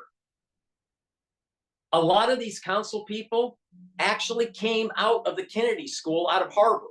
I just did a video yesterday about how incompetent the presidents at MIT, UPenn, and Harvard, and the other elite schools are in dealing with the crisis that is happening on their campuses with wokeism and this ultra liberal crap. And don't you think that these ambassadors to the UN that are coming right out of the Kennedy School, out of Harvard University, you think that they're really going to be conservative? Do you know what? The escort services sales increase every time they do a General Assembly at the UN in New York. So what kind of people are we really dealing with here? Are we dealing with people that are really family oriented? Are we dealing with people that really care about kids? Are we dealing with people that are really above board on really being good humans? The answer is no. And that's a fact.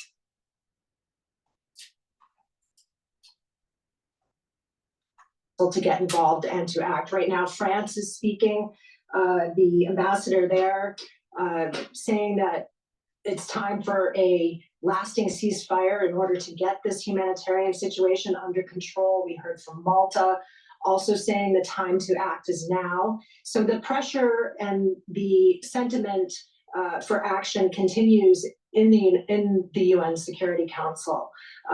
Even as we know behind the scenes, the pressure continues on US officials as well. And what James was saying about the impact on humanitarian operations for the United Nations, it is clear that this is a personal question for the UN, that they cannot protect their own workers. If their own workers are dying with their families as they deliver aid, then how can they protect other innocents? So follow my logic here. You have an international community that's basically saying their decisions supersede the covenant that has been around for thousands and thousands of years, and that all monotheistic religions know what that is, between this special bond between the Jewish people and the land and God in the temple. All monotheistic religions accept that. But you have an international community that's saying they supersede that decision, that covenant. And now you're surprised that your workers that are pushing an agenda that's trying to supersede the covenant, your workers actually get hurt. This is that logic of the ultra liberal chasing its tail and it's going to eat itself, right? And that there is a divine curse and a blessing that is taking place as the disentanglement is happening. You pick a side. You pick the right side, you're going to be blessed. If you pick the wrong side, your mountains are going to melt like wax. And you're seeing it playing out in real time. But they want to blame it on Israel. But they don't look in the mirror and realize their decisions actually caused the death of their workers. Just like, and people would say, oh, you're so pro-Israel. You're so pro-Israel, Dr. Paul.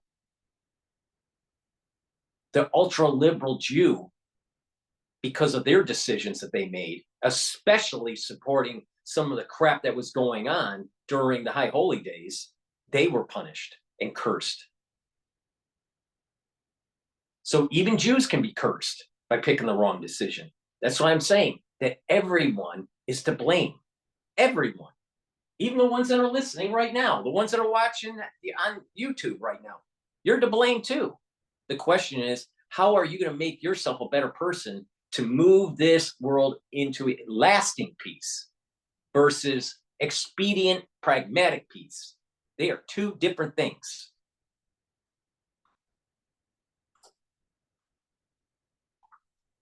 In Gaza. And for that reason, many see this as a crisis, not only for the region in the Middle East, but for the UN and for international law itself, because the UN is not able to fulfill the responsibilities that it was set out to do. And that is some of the sense that we're getting from the speakers here as they continue to make their case.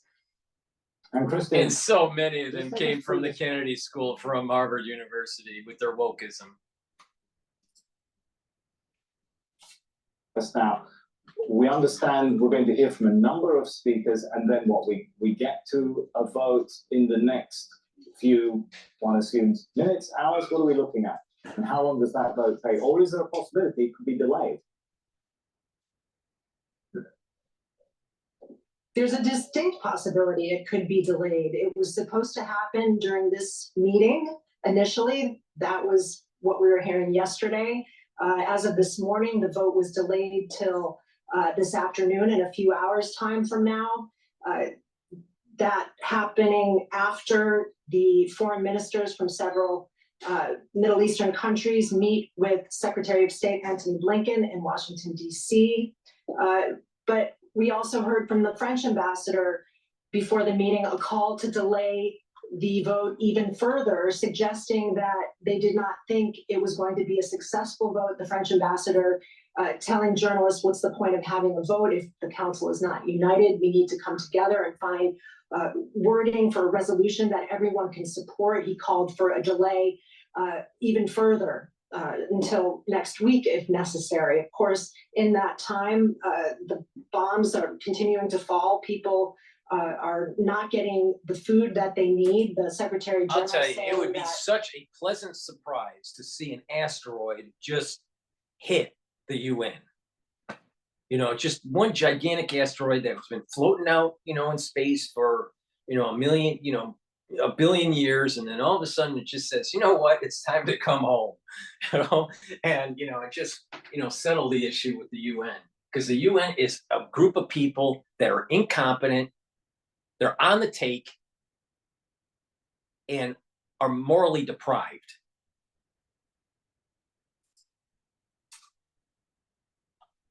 In some areas, 90% of families don't have enough food to eat on a daily basis, and there's no way to get aid to the people who need it. So really a lot of uncertainty right now as the situation gets worse, but no sign of that vote happening right now. It could be delayed indefinitely.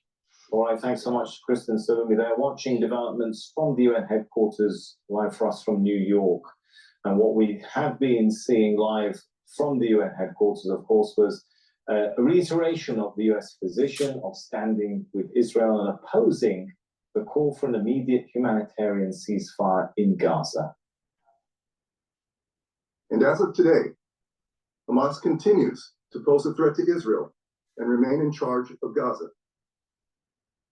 That is not a threat that any one of our governments would allow to continue to remain on our own borders. Not after the worst attack on our... When you listen to the UN as they're speaking, your cortisol levels go up and your blood sugar levels will increase. To be able to control your blood glucose levels, go to my store, the-studio-reykjavik.com, and get ashwagandha. This controls your blood glucose levels, especially if you're, you know, stressed all the time. And listening to my channel might raise your blood pressure and your cortisol levels. So please go to my store and get the ashwagandha root that I offer. It is part of the anti-aging protocol because it's controlling the blood glucose levels and bringing down that inflammatory response at the vascular level. Back to Al Jazeera.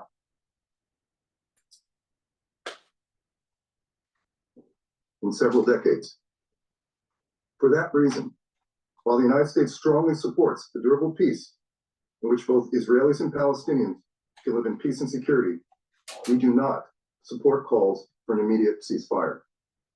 All right, let's bring in once again, we've got, of course, James Bays here, our senior diplomatic editor, but also let's bring in Marwan Bashara, Al Jazeera's senior political analyst. Good to have you both back with us. So, Marwan, if I could start with you.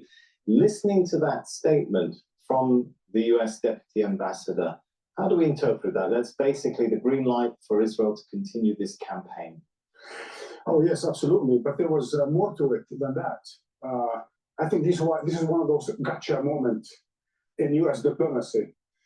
There's two things he said, paving the way to rejecting the UN Security Council resolution. One, and both of them are problematic. One, he said, none of us would accept this kind of threat on our border. Gaza is not on Israel's border. Gaza is an occupied territory by this is the point I'm country. making. The Palestinians, even in the contemporary world, let's say the last 150 years, if you want to use that arc of history, all right, has been nothing but a colony for the Western powers. The reality of the situation is this: the covenant with the Jews, written in the Torah and in the Old Testament, is forever binding. It doesn't get broken. And that there was going to be a time when a new temple is rebuilt, and a rebooting of the temple sacrifices, and a peace that comes down through this Or Ein Sof that I gave a detail on exactly how this works. All right. And there's blessing to all nations that takes place in this. But to get there, there has to be war and there's different ways to do this. There's three ways where the Messianic era happens. It's either defaulted to year 6000 in the Hebrew calendar, which is not that far away, 216 years away. Either through peace, where mankind decides to, be peaceful and have a peaceful resolution, and they can usher in the Messianic era that way. And through that peace, people are following the precepts of the Bible and the Torah.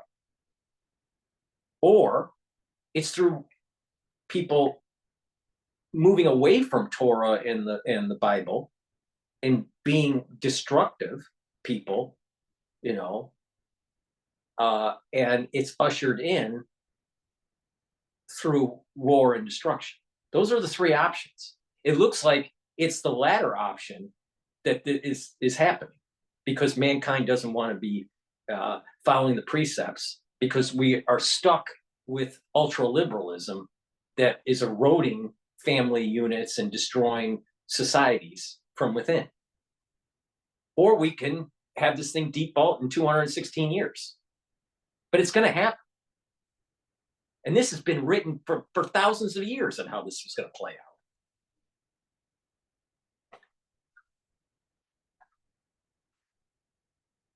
And so Esau, there's always been a battle between Esau and Jacob because they were twins. And Esau was the animal. He had the animalistic soul. He was smart, but he had an animalistic tendency. And that because he gave in to his physical desires, he sold his birthright to Jacob.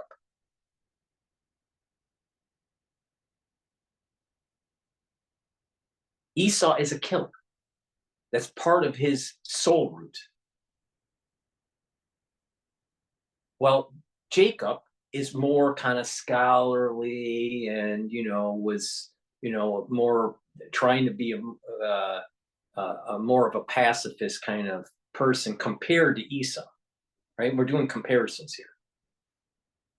And that whole covenant line comes right from Abraham to Isaac to Jacob to the 12 tribes to Moses at Mount Sinai, and the Torah comes down and the revelation happens. It didn't happen on the Esau line. And so Esau's descendants have always wanted what was rightfully Jacob's children. And there's always been a battle that's been going on. So this is a classic example where, well, the Palestinians, they should have the Temple Mount. They should, you know, it's theirs. No, it's never been theirs. And so this is the root of all of that whole problem. And until you solve this through Jacob's children fighting Esau's children, and it's the battle of the will, this is not going to be solved. And everyone's going to get wrapped up in it. So which side do you want to really pick? Do you want to pick, you want to be on the side of Esau? Because I bet you that if Esau wins and you're Christian, it's not going to bode very well for you. If you're on the Jewish side, there's going to be peace for all nations. It's that simple. It's of that magnitude.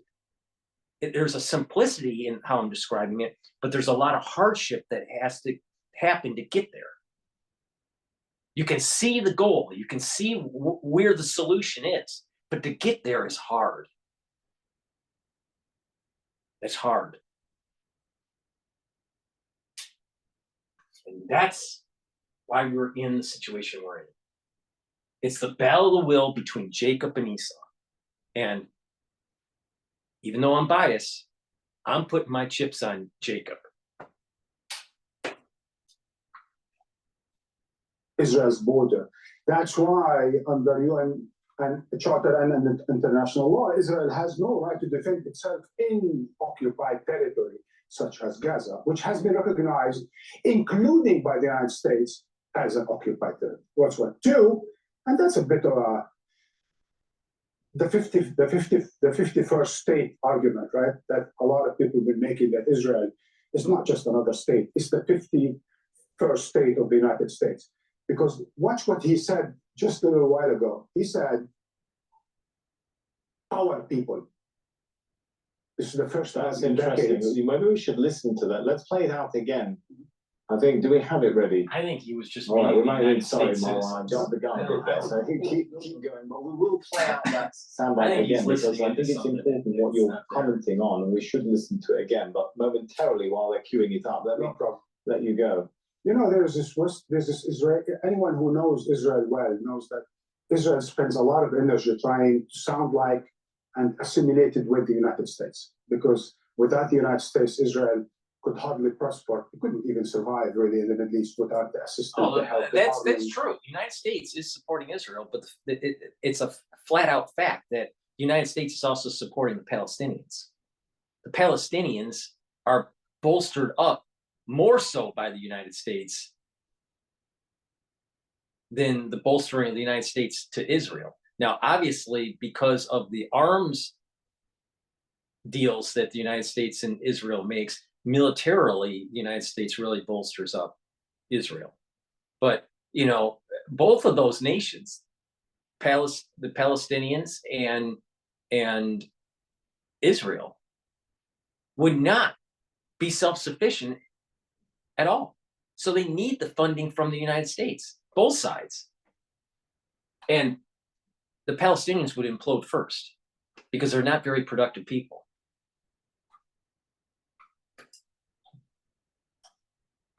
The shielding of the United States.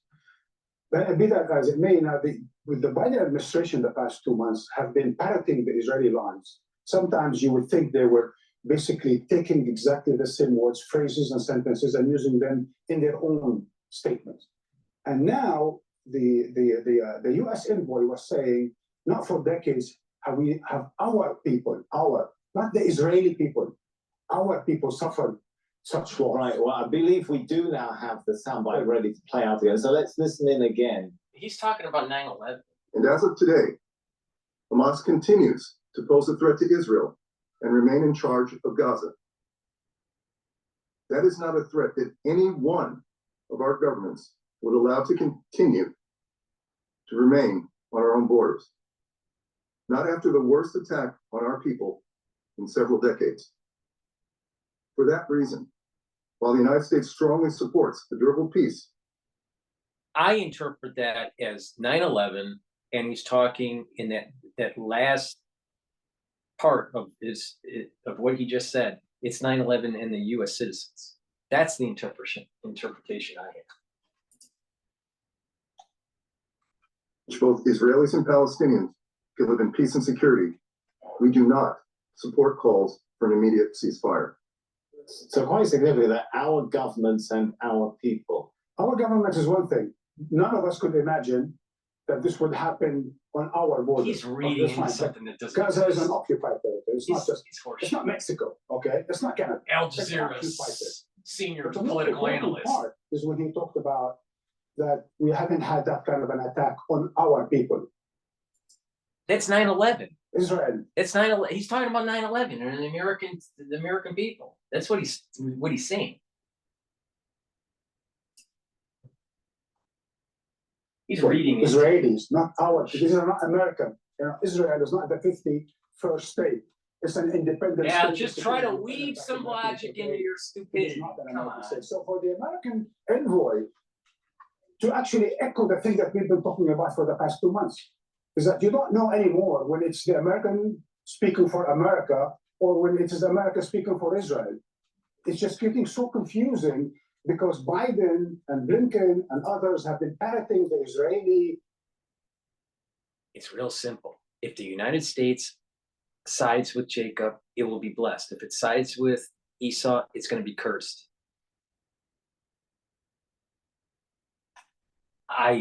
If you want to be blessed, you better start siding on, the good guys. You know, it's like, a big movie in the theater. You know, do you want to side on the bad guy side or on the good guy side? Usually, the good guys win. United States has been blessed in so many different ways, but it is in our power to screw it up. And we're starting to see our society unraveling because of moving away from the precepts of the Bible, the destruction of the family unit, destroying, killing kids in the womb. It's a problem. The wokeism. We need to move towards conservatism again. Doesn't mean that you have to be ultra conservative, but ultra liberal is definitely not helping the country. And who are these ultra liberals supporting? Terrorists, baby killers, destruction of the family unit, gender reassignment at such a young age, rewriting what the definitions of a word are in English. That's what we have. And if we maintain that path, there's going to be a curse. If you think I'm wrong, why is it that all these ultra-liberal, woke individuals were siding on the Palestinians and Hamas?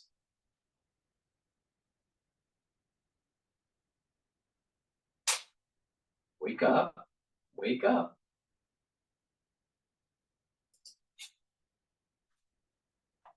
Cliches and sound bites and statements and phrases and so on and so forth, that now it's just they're even mixing up the facts, right? It's not just our borders, and certainly it's not our people that were hit the way they were mixing up the facts. Don't you think the Palestinians are mixing up the facts by not remembering the covenant? Not remembering what happened on Mount Sinai? Not remembering what Esau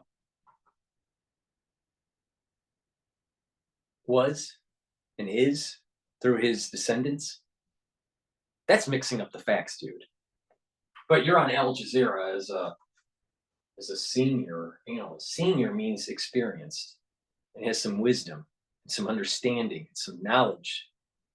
I don't see senior in your analytical work, dude. October 7th. James, is it also interesting to look at how the US deputy ambassador spoke there when he basically called on Israel to take better precautions to protect civilian life, but the way that the US officials have been speaking about, it matters how Israel defends itself. Does it overlook the fact, that sort of rhetoric as if you are a complete detached third party and overlooks the incredible leverage that the US, not only leverage the US has, but in the words of the former special rapporteur of the United Nations for extrajudicial killings, Agnes Callamard, and she said on December the 5th, simply, US-made weapons facilitated the mass killings of extended families. That underscores, does it not, that the US is not simply a third-party observer here? No, she's absolutely right. The munitions that are being dropped on Gaza are either American or they're paid for by America, nearly all of them. Oh, what about the French selling weapons to Syria?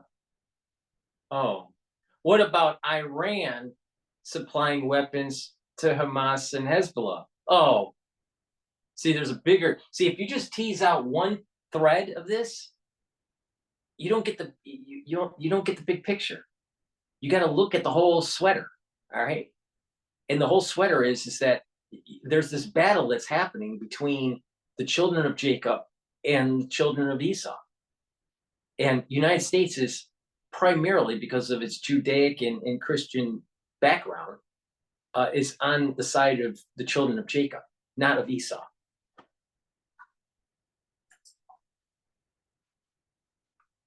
A central part of this, and the US has a key role in this. The US senior officials, including the Secretary of Defense, have been there looking at the military plans. They've been not actually at the table of the war cabinet, but they've been consulted at every single stage throughout this. And just if I may, you know, the American envoy also spoke about Iran and the Houthis. They invoked the question of what's happening in the Red Sea. Now watch again what the Americans are saying. They're saying it is not the Houthis that is responsible for what's happening in the Red Sea, it's Iran, because it's Iran, according in their words, because it's Iran that armed the Houthis. Well, if you take that logic to America armed Israel, America is making Israel capable of carrying those attacks in Gaza. So it's the mirror logic of that argument. Then America is responsible for what Gaza, for America needs to take out Iran. Israel needs to take out Iran. And so you have allies that are working together to take out a common enemy. That's what's happening. How's that any different than, you know, the United States back in World War II was allying with Russia to try to destroy Germany. And Germany was allying with Italy. It's bigger than just, it's bigger than just about borders. You know, there's a metaphysical thing that's happening here. It's different. And this is the cloud that I've been telling people about for months that was going to spread around the world and affect many people. And that if you pick the wrong path, you're going to get cursed. Israel does in Gaza, just as Iran is responsible for what the Houthis do in the Red Sea. And you know, the Houthis is basically in a failed state. Israel is not a failed state, not that I know. But Israel is so fully supported and armed by the United States, it wouldn't have been able to carry the kind of genocide it's carrying in Gaza. Now, bear in mind that this is not just about sending or dispatching arms. This is about shielding Israel as it is being shielded today at the United Nations Security Council. And this is about financing Israel as they've been financing it with more than $14 billion in addition to $38 billion of assistance. And it is certainly part of America providing every possible mean for Israel to carry on with its war crimes in Gaza. So certainly, just as Iran is complicit with the Houthis in Yemen, the United States is certainly complicit with Israel and what it's doing in Gaza. But also back to the idea of what's happening with the ceasefire, with the demand for ceasefire. I don't want to interfere in your own field of interest. No, I think it can sometimes cross-fertilization between the great minds of art. But I recall the United States abstaining or voting for 7 resolutions in 1982 that had to do with the Israeli invasion of Lebanon. 507, 508, 509, 511, 512, 513, 517. The United States either voted for or abstained, but it allowed 6 resolutions or 7 resolutions to basically call the first one and then confirm each one, the first one, 508, calling for a ceasefire after the Israeli invasion of Lebanon. Okay, so there was no problem for the Reagan administration at the time to kind of support Israel, but call for a. You know, the thing is that, you know, you're talking about different times too. You're talking about a Cold War calculus that's much different back then than it is today. You know, you're talking about, you know, just getting out of Vietnam, and there was still this, you know, U.S. malaise. I mean, there's some. You can't just make those comparisons. There's a lot of detail that's there. Well, I'm glad you're taking us a little step back in time to look at this. Might be the good time for us to just put things a little bit back in context and talk about the centrality of the US's role to the conflicts we've been seeing, as Marwan was talking about, not only in the Middle East, but also Gaza, and talk about President Joe Biden's position in particular. We all recall, of course, he made that trip to Israel in the days following October the 7th to show his unwavering. A big part of why the United States is in that region and the UK is involved in that region is because of oil. All right. And the dynamic of the Middle East in a Cold War setting. Now, some of that has changed. The United States has more oil than the Middle East has, if we want to use it. All right. Especially, you know, you add in the fossil fuels that are in Canada. So North America has a ton of fossil fuels, more so than Saudi Arabia. So, or even the Middle East in general. But we didn't know that at the time. And so there was this, you know, there was this geopolitical play that was happening. But a lot of those assumptions have eroded. This is different now. I mean, there still are oil interests that are at play here. But I have mentioned on maybe a couple videos and people that I have talked to that I believe that China, the Chinese 21st century concept is not going to happen. And that we are ushering in the beginnings of a Middle Eastern century through the peace that is going to be built on this Abrahamic Accord agreement. And that means all these Arab nations, if they decide to make peace with Israel, and Israel will benefit greatly economically. And that there's going to be a late 21st century emergence that leads into the 22nd century that is going to be very Middle Eastern centric in terms of economic activity and blessing. And that the United States will benefit during this transition, but we're also seeing the twilight of the United States. The United States is starting to shrink, right? We will still be an important figure in the world, but our empire will start to diminish after we get through this major tumultuous world war event that takes place. And what's going to make the United States start going into its twilight years, very similar to what happened with UK with World War I, is this war with China. When we fight the first island chains, when it starts to heat up. We will probably win, but we're going to lose an awful lot to win it. It's going to cost us a lot financially and through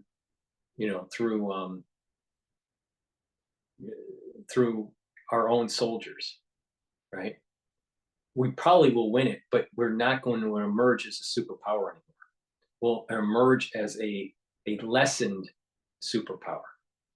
And because of what we do to China will be completely a devastation that it will guarantee that the 21st century China doesn't happen. And it will allow for the growth of the Middle East to move into the 22nd century as a major economic hub and growth, because it's right in the middle between Asia and Europe. And so it's going to deal with this economic activity that's going to happen. It's hard to see it right now, but that's where this is leading. That's the longer arc. And the United States has been given a blessing to be the yoke for this new era to happen in the 22nd century. Now, you know, a lot of people think, oh, that's BS and blah, blah, blah. But, you know, I think that if you really think about what I'm saying, it makes a lot of sense and where this is going. Because you got to remember, the Temple Mount reboots default in 216 years, guaranteed. The issue is it can also be ushered in through peace by people following precepts and being peaceful, or it can be ushered in because society has gone so far off the rails that there's going to be an usherance of the Messianic era through war and destruction. So if you play any one of those scenarios out, you can see that the Middle East is going to be a major hub near the end of the 21st century and the beginnings throughout the 22nd century. Support for the country, but as Paddy Culhane explains, that's come at a political cost for him. From the beginning of the conflict, U.S. President Joe Biden has been consistent, often repeating Israel's justifications for its siege and bombardment of Gaza. I never really thought that I would see and have confirmed pictures of terrorists beheading children. A damning statement from a U.S. president, except his aides later said it wasn't true. He didn't see anything, just repeated what he had heard in the media. When the Al-Ali hospital was shelled, within hours he blamed, quote, the other team, and he made sure to send a message of support in person. Indeed, sending 2 aircraft carrier groups to the region, and with assets, sending missiles, ammunition, and reportedly 100 bunker buster bombs to Israel, along with the pledge of more than $14 billion in additional assistance. About 3 weeks into the war, Biden was asked about the growing Palestinian death toll. I'm sure innocents have been killed, and it's the price of waging a war, but I have no confidence in the number that the Palestinians are using. He has called for restraint, but not condemned the lack of it by Israel's military. Asked for additional humanitarian aid, not demanded it. Biden heralded his role in getting a temporary ceasefire, but as the fighting began again, he reportedly told Netanyahu the military should not fight in the south with the same intensity they had in the north. It appears they did anyway. No public response from the U.S. president. Tens of thousands of people in the U.S. have held countless pro-Palestinian marches demanding he do more and pledging they will never vote for Biden again. It's going to be a hard no for me. It's going to be a hard no. Yeah. Okay. Not to say I'll vote for the other party either, but I'm going to have to see if there's an independent candidate that I can get behind. And it's showing up in the polls. That would guarantee Trump to get elected, because what happened with Ross Perot was that he took away votes from George Bush and allowed in Clinton. So I hope I hope that there's a lot of people like that out there. And, you know, they think they're so smart, but when Trump gets in, I'll tell you, these ultra liberals' heads will explode. And all their brain tissue will be all over the camera on CNN. Because they just could not handle it.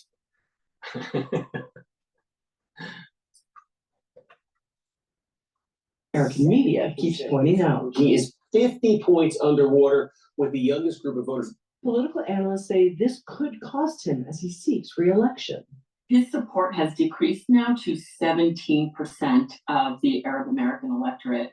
So he's already losing a huge support among a key population, especially when we're looking at a swing state like Michigan, where Arab Americans and Muslim Americans make up a larger percentage of the electorate. With just under a year until the election, Biden's team is likely hoping many will forget or vote for Biden because they dislike his opponent more. In a close election, that could be a costly calculation. Patty Culhane, Al Jazeera, Washington. All right, so let's continue the discussion here, both Marwan and James. And James, looking at there obviously is a changing dynamic as Patty's I'm package going to do points out there. something different that I haven't done at least in a recording, and it's going to be kind of funny. So pay attention to what I'm going to do.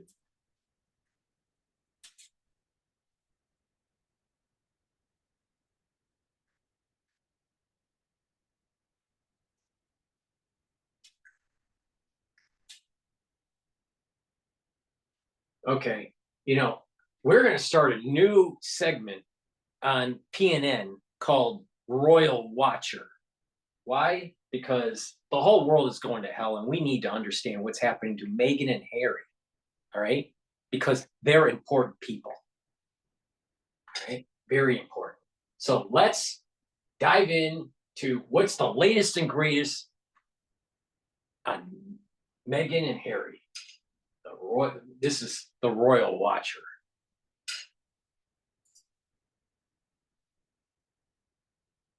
So this is probably the weirdest thing you've ever seen come out of a Christmas stocking, but there's a reason thousands of men across America want one. This flexible gadget. Here we go. They are a brand, something that Harry has been told time and time again, normally through the fog, the haze, or whatever world he's living in, and perhaps whatever special cigarettes he suggested he may have used previously to relax. You get the picture. But you see, the bigger story is this. Once you have the things that you had that you thought were going to be successful diminishing very much by a return, then you have to look at what you've got left.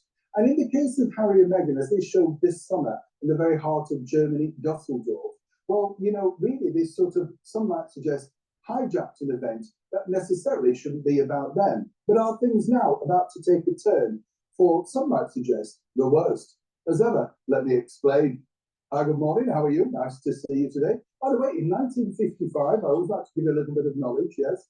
Well, I know, we've got to learn. Keeps the grey matter going, doesn't it, On this day, our wonderful late monarch, Her Majesty the Queen, in 1955, gave an honorary peerage to the former Labour leader, Clement Attlee. Now, the reason why this is interesting is he was the very first member of the Labour Party to enter, if you like, the House of Lords, which was a big thing, most people in the Labour Party certainly didn't go for that, way beneath them, that sort of stuff. Just proves, of course, as I've often said even on the show, dangle a title and they'll come running. Do you know what I mean? Shocking, isn't it? Back as ever, though, to your breaking ball story of the day. Now, interesting, as we all saw when Meghan and Harry decided to, some might suggest, hijack this year's Invictus Games at Germany, in Germany, in Dusseldorf. We had, of course, Meghan turning up late, once again, creating chaos and, attention. She was late, she had the school run to do and getting milkshakes for her children. Nobody believed that, did they? But, that was Meghan again, basically saying, I can still act, and surely she did. She looked enthused throughout, even pretending to drink beer and whoop delightedly, And the bottom line is she upset a lot of people by, some might suggest, pushing herself forward to the front of the queue, again, by marching in front of the army veterans. Who was she in those shorts and sandals? What was that about, But of course, Harry was more than delighted. Now, as we know, there are problems afoot in the Invictus camp. Apparently, allegedly, monies and all sorts of problematic things that we are looking into as we speak. But more importantly, right now, they've decided to shoehorn in a chum of Harry's to try and take the reins of the next Invictus Games. That's how serious things have got. But behind the scenes, let me tell you, there's always something afoot. You see, Prince Harry, allegedly, alongside Meghan Markle, believe it needs to be better branded. And what better to brand it than the Duke and Duchess of Sussex's Invictus Games? Or, even better, Harry and Meghan's Invictus Games, because, of course, the branded experts that they now surround themselves with believe that this is a key factor in, of course, selling the brand internationally and taking it into territories that have never been before. Now, I have to say, as I've said before, Meghan is a homewrecker and destroyed the royal family. I'll tell you, that woman, she is so self-centered, and she cannot get herself out of the media. She has to be the center of attention and everything. It's amazing. It's amazing. You would think that she was a Palestinian. a big fan of this particular endeavor. I do feel that not enough focus is put on the brave ladies and gentlemen that gave so much of their lives and their time to protect us. And it is their moment. And I'm glad that they do look like they're enjoying it. So it's great fun for them, isn't it? You know? And I don't mean that to patronize her. It's just nice to see happy faces, right? But, you know, one wonders, one might suggest that how toxic could be Harry and Meghan's Invictus Games, or indeed the Duke and Duchess of Sussex Invictus Games. And is this the right move forward? And more importantly, would the Invictus board really like to see that? Apparently they believe that this could bring more money worldwide. It remains to be seen. But an interesting new process going ahead and being discussed. As ever, I'd love to know what you think to this particular story. The current branding should be okay for the games because it's not tied to their own name directly. So it's not a self-centered, egoistic aspect. But by rebranding it, it's going to turn it into an egoism. And what did I say earlier in this video? I said egoism is going to be a problem. And you focus on egoism, and it may seem benign at first, but then it starts to be more malignant in the society. And, you know, they are representative of it. You know, and since this is such an important topic, let's just get one more video about Meghan and Harry as royal watchers. All right.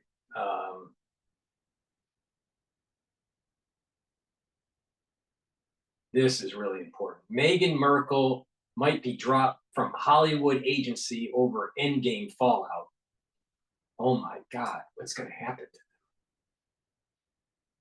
them? I do not do a podcast, UFC event. I don't do anything without using the alphabet. Oh, that one's a little fishy. I don't know about that one. Everything. There are reports that Meghan Markle could soon be dropped by her Hollywood agency. No! Following the fallout from Omid Scobie's bombshell book, Endgame. The Duchess of Sussex recently signed with William Morris Endeavour Talent Agency that also represents Serena Williams and Dwayne "The Rock" Johnson. But Meghan Markle's Hollywood relaunch may be stalled after revelations King Charles and the Princess of Wales were allegedly named as the two senior royals who questioned Harry and Meghan's son Archie's skin colour. That's in the Dutch version of the book. Royal expert Angela Levin has told GB News the reignited royal race row could have damaging effects on Meghan Markle's plans to re-enter Hollywood. I've never really heard any really well-known agency be so clear about what they felt. They didn't mention the writer, they mentioned it in general. So I think Meghan needs to be very careful because a lot of people have dropped her. And this agency who's actually said to her, stop moaning, you know, now you've got to be happy and positive because everyone's getting fed up with it. Let's start again. So she got very close up to Harry and dragged him along to all these dancing and singing and all that sort of stuff.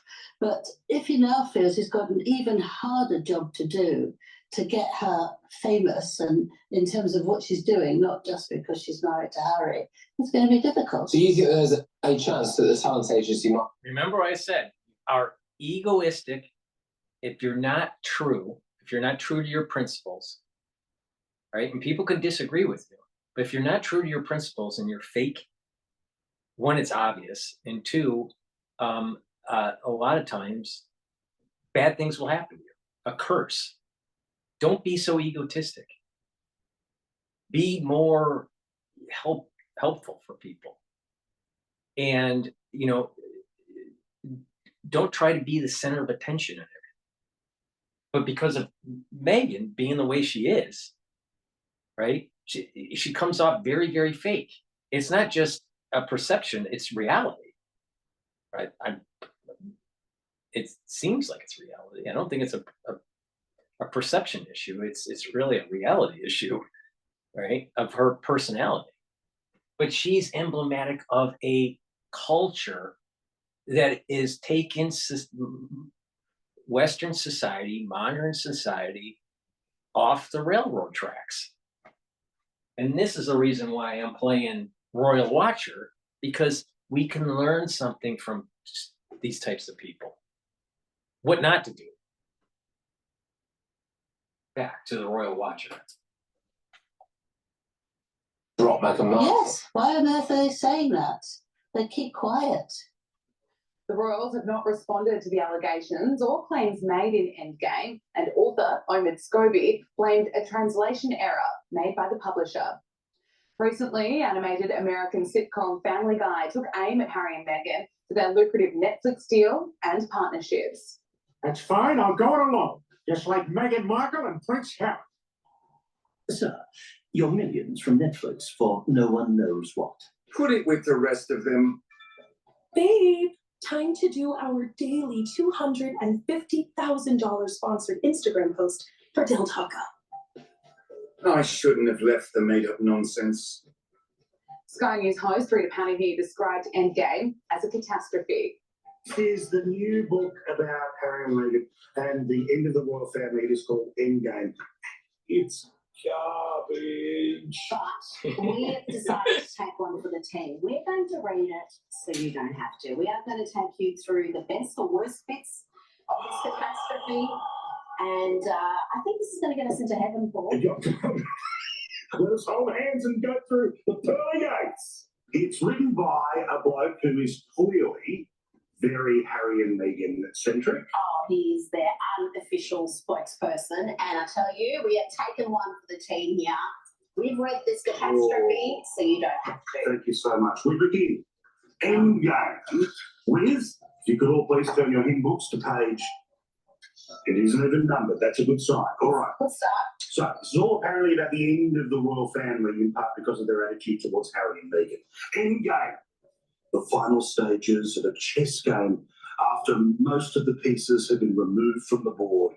Also, the final stages of an extended process or course of events. I think it's not a good sign when you start your book with a dictionary definition of the title of your book. It's a little bit like, it's like you've already run out of ideas, you've already run out of your own words. Let's start Googling what our title of the book is and what it means. I'll put that into the first page. It's like a year 6 speech, you know.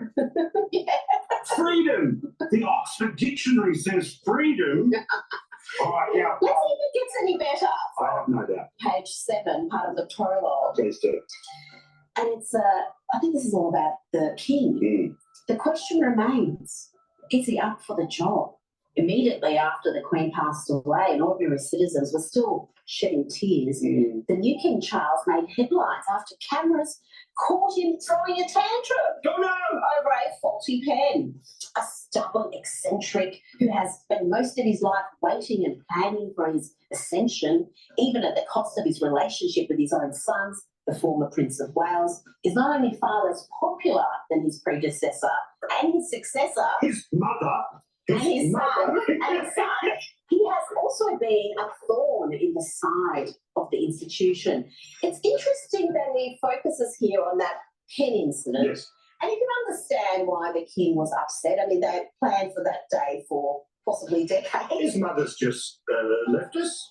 And the pen doesn't work when he's got to sign a vital document. I would have thought if you're going to talk about the the king now being a bit kooky, you might, I don't know, reflect on wanting to come back as a tampon, have that. Talking to plants, the whole global warming. This is an important for the ones that just went, the ones that just joined us on X. So you know, I'm doing kind of a critique of Meghan Markle and Harry as a royal watcher, just as a funny piece, as we were talking about, you know, the crisis in Israel.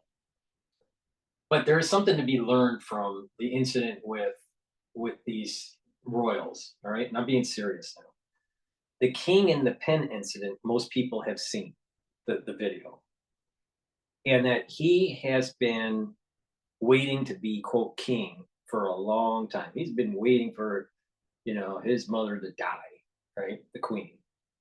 And it is so fitting to see him have his tantrums when certain things were going wrong during the coronation or during the signing of the documents, because there was a whole bunch of stuff that had to take place, you know, as he was moving into kingship. And his personality comes out. And these self-centered individuals, you know, how egoism at the individual level or egoism at the societal level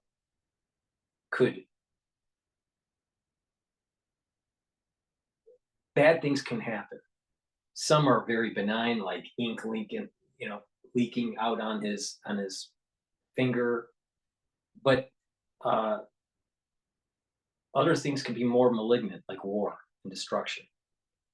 And I think people need to realize that egoism, self-centeredness, and not, you know, realizing that we can be cursed and blessed. And if we do the right thing, we do get blessed, but we shouldn't be doing the right thing to be blessed. We should be doing the right thing because it is the right thing to do. And that we're not looking for a reward. But a blessing does happen. And to just do the right thing and not look in terms of reward. And then through that, a better blessing comes down. And it's sometimes hard to describe this because it's very metaphysical and we live in a cause and effect world on this plane. But you kind of see this playing out with these royals as their structure starts to slowly crumble in front of us.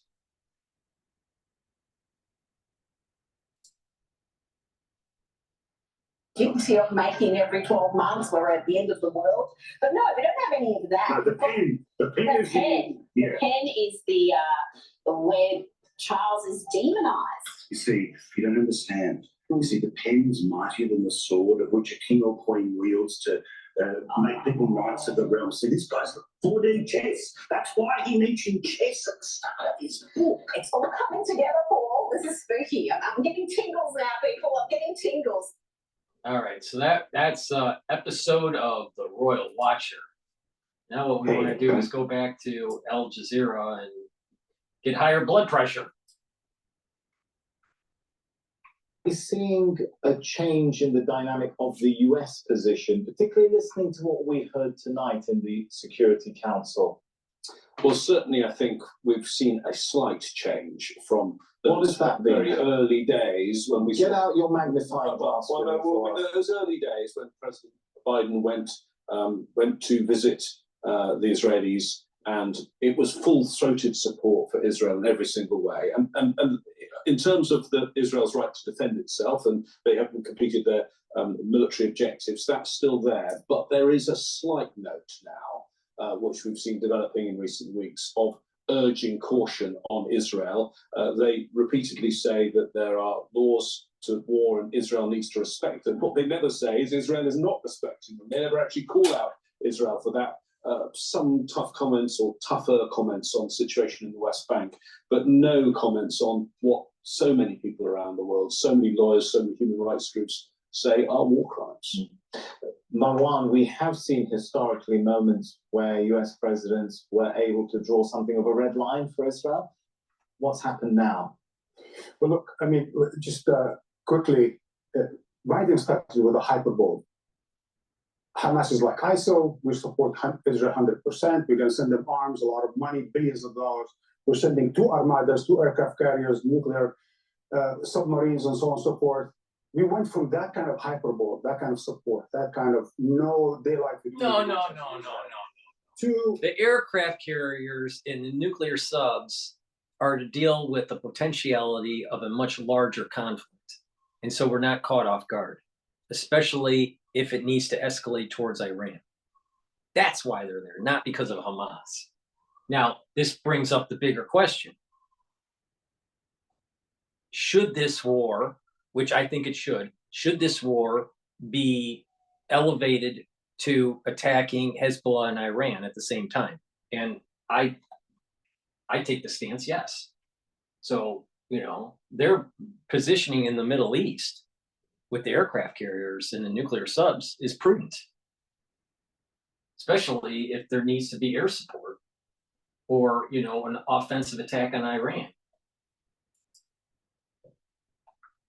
And not just that, the Turkey president, the Hezbollah spokesperson, and the Iranian spokesperson all said in a relatively short amount of time the same thing, that this was going to be a much bigger conflict if Israel keeps on attacking Gaza.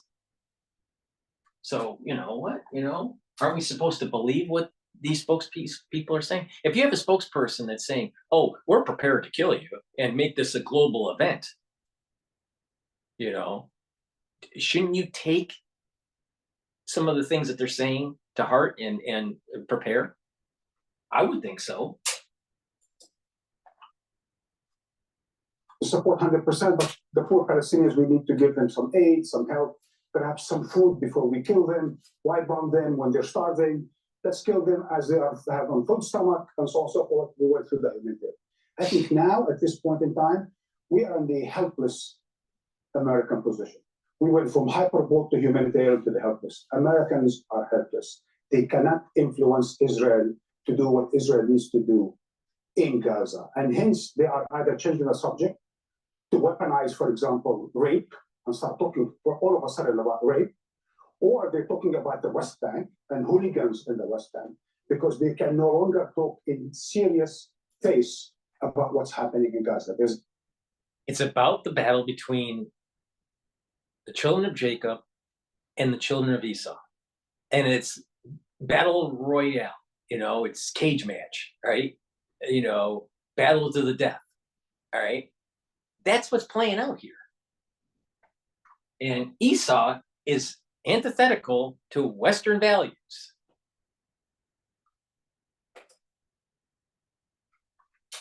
In Gaza, they're complicit and they can't change Israel's policy, Israel's war policy. And hence they are changing the subject. And hence they are found in such helpless position where they stand unique almost, along with their puppy, the European puppy, everyone who knows who that is. But they stand uniquely alone now in the international community. That's interesting. I think we've got very briefly in 20 seconds, James. How's that impacting the US position in the UN? All the momentum after the Ukraine war that we saw. Really damaged. Their political capital is really damaged, particularly with the global south. It would be very interesting to see if there was a vote in the General Assembly on Ukraine now, compared with the vote that took place in March of last year, whether there be so much support for Ukraine. It's President Zelensky's worst nightmare in many ways, what has happened in terms of Gaza. And I think it's difficult now for the United States to get things done in the United Nations as a result of what's happened. Okay, we're going to have to thank James Baines and Marwan Bashar. Thank you both. The thing is the assumption is that to get things done under the foundation of a Westphalian pragmatic expedient solution, but it doesn't solve the problem. Not all problems can be solved the same way. And this is a very unique situation that is transpiring. Something that is what I would call biblical. But it's a profound thing that is happening, very metaphysical that's happening. And if you don't like it, if it's not fitting in the box of what normally the UN is dealing with, then it must be someone else's fault. Well, maybe it's the perspective of the people working in the UN trying to solve a problem that can't be solved with the tools that they have.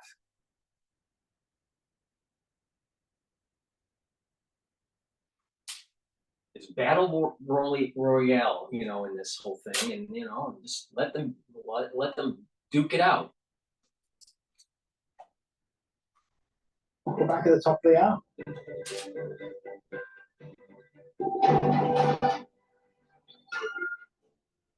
In unsettled times, upfront takes on the big issues. There is a context to what is happening now. It is a context of repression, occupation, and apartheid. Unflinching questions, rigorous debate. The reality today is that another ethnic cleansing is taking place in Gaza. Nothing goes into Gaza without Israel's permission. Nothing leaves Gaza without Israel's permission. Allow me to push back for a moment. Demanding a ceasefire, demanding an end to the root causes of all of this violence. Upfront on Al Jazeera. What you're looking at there is one of the breach points through which. All right, so I'm gonna do a commercial here. This is PNN.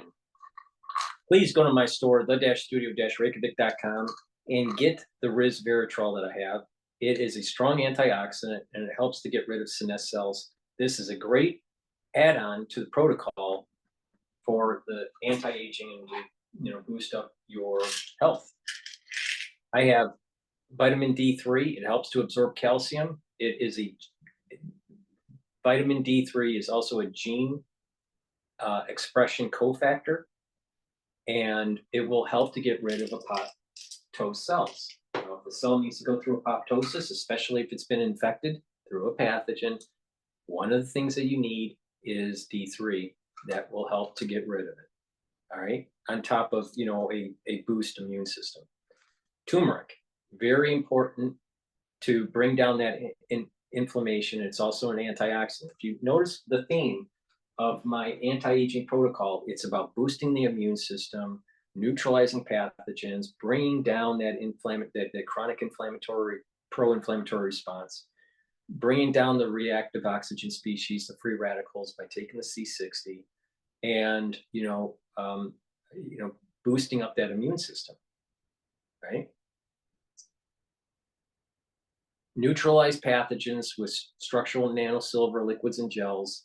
Take the C60 to soak up those free radicals, and take the turmeric and ashwagandha to bring down that pro-inflammatory response.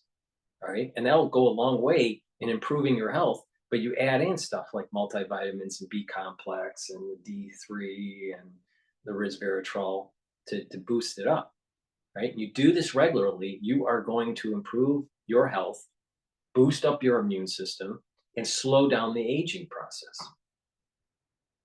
It's about proper diet, proper exercise, proper supplementation, proper brain challenging, proper, stretching and balancing exercises. Don't get too crazy. You don't have to be a yoga expert, but balancing will slow down the aging process, because your cerebellum starts to age and you start to lose your balance. Your cerebellum is what actually helps you with your balance. So one of the signs of aging is gait, the way that people, the elderly walk. They walk slower, they have problems with balance. These are the early signs of Parkinson's. So, just doing balancing exercises and proper sleep and diet and supplementation will mitigate some of these age-related problems that people are having. And a lot of people don't think about that. So, if you listen to what I have to say about taking care of your health, it'll go a long way. So please go to my store, the-studio-reykjavik.com, and follow my protocol. My products that I have are very high quality, extremely high quality. All right. Please support my work by subscribing to all 3 channels on YouTube. I did a video with Peter Duke a couple nights ago. I published it on YouTube. It was taken down. YouTube gave me a strike on my small channel on YouTube. I took the other video that was on the medium-sized channel down so I wouldn't get the strike. So unfortunately, I can't replay the video that I did for Peter on his book that he did on YouTube. So please watch that video on Rumble, Bitchute, and Brighteon. This is the reason why it's so important that you subscribe to all 6 channels that I have.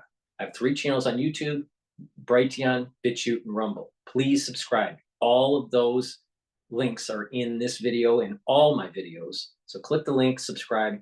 Please have your social network follow me. Please have them follow me on X, have them follow me on GETTR, have them follow me on YouTube, Brighteon, Bitchute, and Rumble.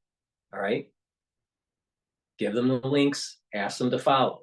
Please share my videos, especially the ones that are on Rumble, because those stay up. Sometimes sensitive information, especially about the aftershock from the pandemic, some of those videos get taken down on YouTube because of it's sensitive information that I'm providing. So please follow me, have your social network follow me. I'm censored heavily, all right, especially on the science side of the stuff that I talk about.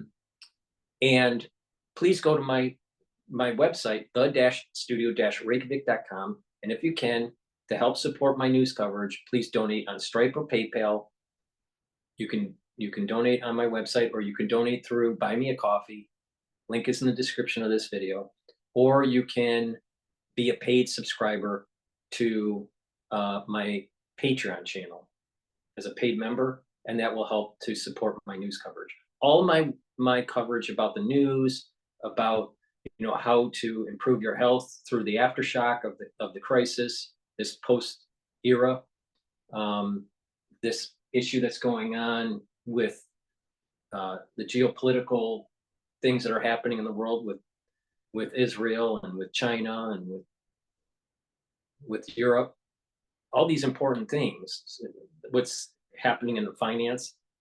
If you pay attention to what I have to say, you're going to learn a lot. All right. So please help support, share the links, and all that information that I make is free for everybody, because I believe that if I'm going to say something that is critiquing the news or trying to inform you about your health or your finances, it's important that I provide that information for free. All right. I don't put anything behind a paywall. So please help support my work so that that service to everybody is maintained. Thank you for listening. Thank you for listening on Spaces. I appreciate everyone that comes in on Spaces. It's hard to get a good following on Spaces, but I do appreciate the ones that come in and do listen. So thank you for listening, and have a nice day.